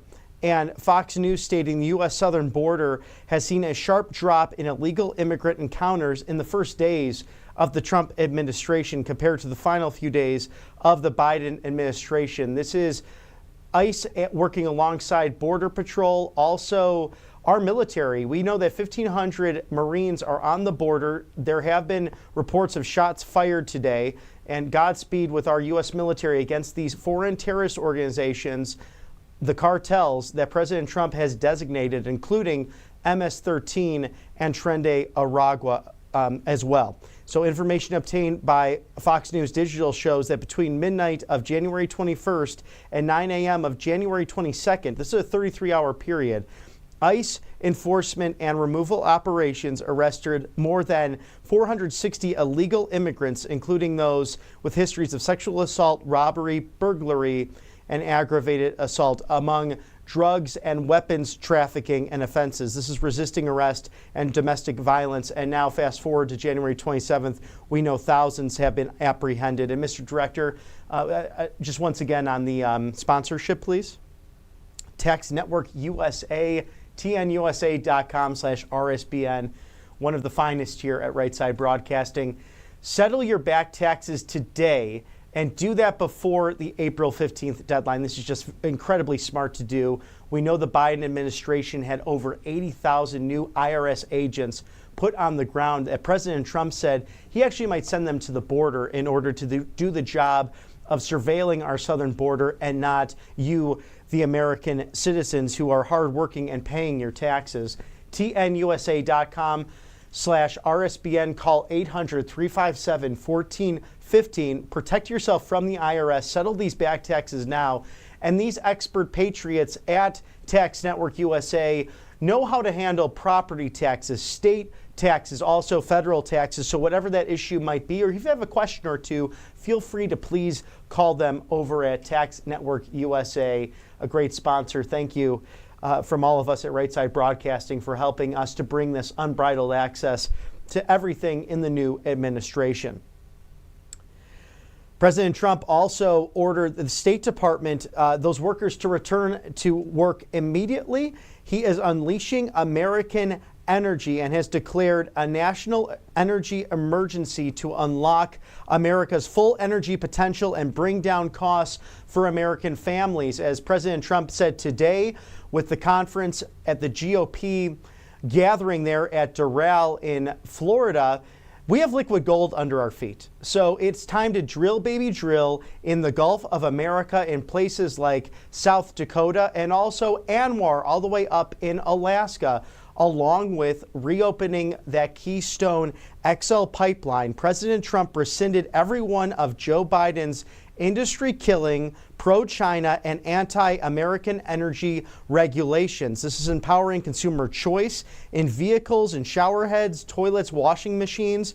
He spoke about that tonight, especially with the use of tariffs, how that has helped, whether that be with agriculture or these machines that everyday Americans are using to improve their lives. President Trump withdrew the United States from the disastrous Paris Climate Agreement that unfairly ripped off our country. And within an hour's time, he is highlighting all of this with Republican leadership and how important that is to put our energy policies first, because we know in the first administration, we were energy independent. We were not dependent upon the Kingdom of Saudi Arabia. We were able to work that out, where we saw in the Biden administration how the Saudis ended up using other currencies, including the Chinese yen, against us on a world stage, and ignoring the petrodollar agreement that we had for really over 50 years, a half century with them. Well, we're going to return to common sense policies under President Trump's leadership. And again, promises made, promises kept, especially when it comes to knowing what your government is doing to you, the American people. He has declassified the JFK files, the RFK files, and also the MLK files. We will ultimately know the details of why these great patriots were murdered and how sad it was in the 1960s when these men gave their lives for the American Republic. And my biggest question with the JFK situation is, why was the CIA tracking Lee Harvey Oswald as intently and as closely as it was?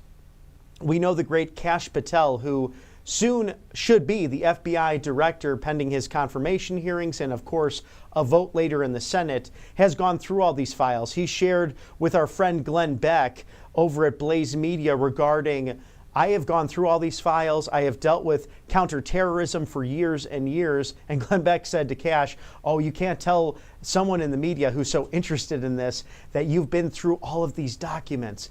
Tell me what's going on. And he said, just give it time. Be patient. I've been through all of these. But that's my biggest question as someone who's been in journalism for a period of time and now as a commentator and host here at the network. Why were they tracking this individual? And I had a great conversation with friends last night, in fact, over some coffee and some dessert as well. Do you ever notice with different issues, and they were talking about a time that they had gone to visit just a hotel over in Philadelphia, I believe it was, for a great conference, and there was a bed bug issue, but not diving into the details there. you see that. Do you ever notice how a company or maybe the intelligence agency will tell you it's always that one lone wolf when there's seems to be people that might be involved with it? Well, we'll see what happens. We have transparency now because of President Trump, and we will have truly 4 years of a golden era for the United States.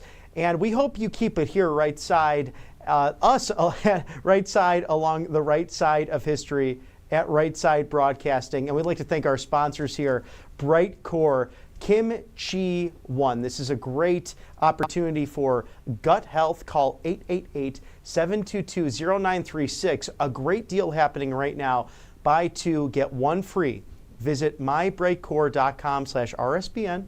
Just call that number right there, 888-722-0936. All health, whether it's mental, physical, your appearance, starts in your gut. And Brightcore is made in the USA, an extraordinary product and good people bringing you everything that's part of the MAHA agenda and hopefully Bobby Kennedy approved. Well, we know that's to be true because he's talking about gut health all the time. So go get Brightcore immediately and take advantage of this great deal right here. Buy two, get one free. mybrightcore.com/RSBN.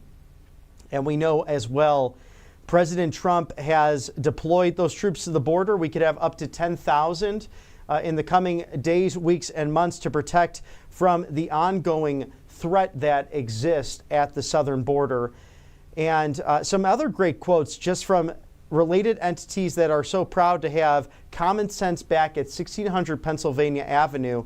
The Steel Manufacturers Association stating that President Trump has repeatedly demonstrated his strong support for American steel workers, and he has reiterated his support on day one by directing his agencies to investigate the unfair trade and its impact on domestic manufacturing. I mean, all you have to do is get out of the way of the American ingenuity of not only our steel workers, but those who use their hands and you know, it's all about those dirty jobs that make a difference here in America for the American middle class. We saw this with the Commonwealth of Pennsylvania and those oil and gas workers who came out to support President Trump along the trail and warned against the horrible policies of the last administration. And God forbid if Kamala Harris was successful, we would have truly seen an end to American energy independence. The American Fuel and Petroleum or Petrochemical Manufacturers President and CEO Chet Thompson stating, President Trump promised to end gas car bans and vehicle mandates on day one of his new administration. And we are pleased to see that work is already underway. Thank you, President Trump. The American Petroleum Institute president and CEO Mike Somers also commenting that they applaud President Trump for moving swiftly to chart a new path where U.S. oil and natural gas are embraced, not restricted. We're only 1 week in, my friends, to a golden era. Morning again in America, and we saw the sun shining over the White House today with our double box there in the great city of Washington. Well, it is 7 p.m. Eastern, and we hope that you've enjoyed the coverage today of President Trump down at his National Golf Club in Doral, where you could play. It's a public course, so take advantage of that. And Vice President J.D. Vance, as he was joined by Governor Glenn Youngkin of the Old Dominion state, Virginia, surveying the damage that happened in Western VA. But our thoughts and prayers still with the wonderful people who were not cared for in the last administration, who suffered so many effects of Hurricane Helene. We'll stay on this for you at Right Side Broadcasting Network Live. Join us tomorrow for more unbridled access to all that is President Trump, Vice President Vance, and the 119th Congress as we continue to see Senate hearing confirmations for the cabinet picks of President Donald John Trump, the 47th President of the United States. And of course, subscribe at rsbnetwork.com/newsletter for all the exclusive offers and updates. We'll stay right here with you at Right Side Broadcasting. For everyone at the company, I'm Robert McNeely. Have a wonderful evening with those you love. Good night. God bless. We'll see you tomorrow.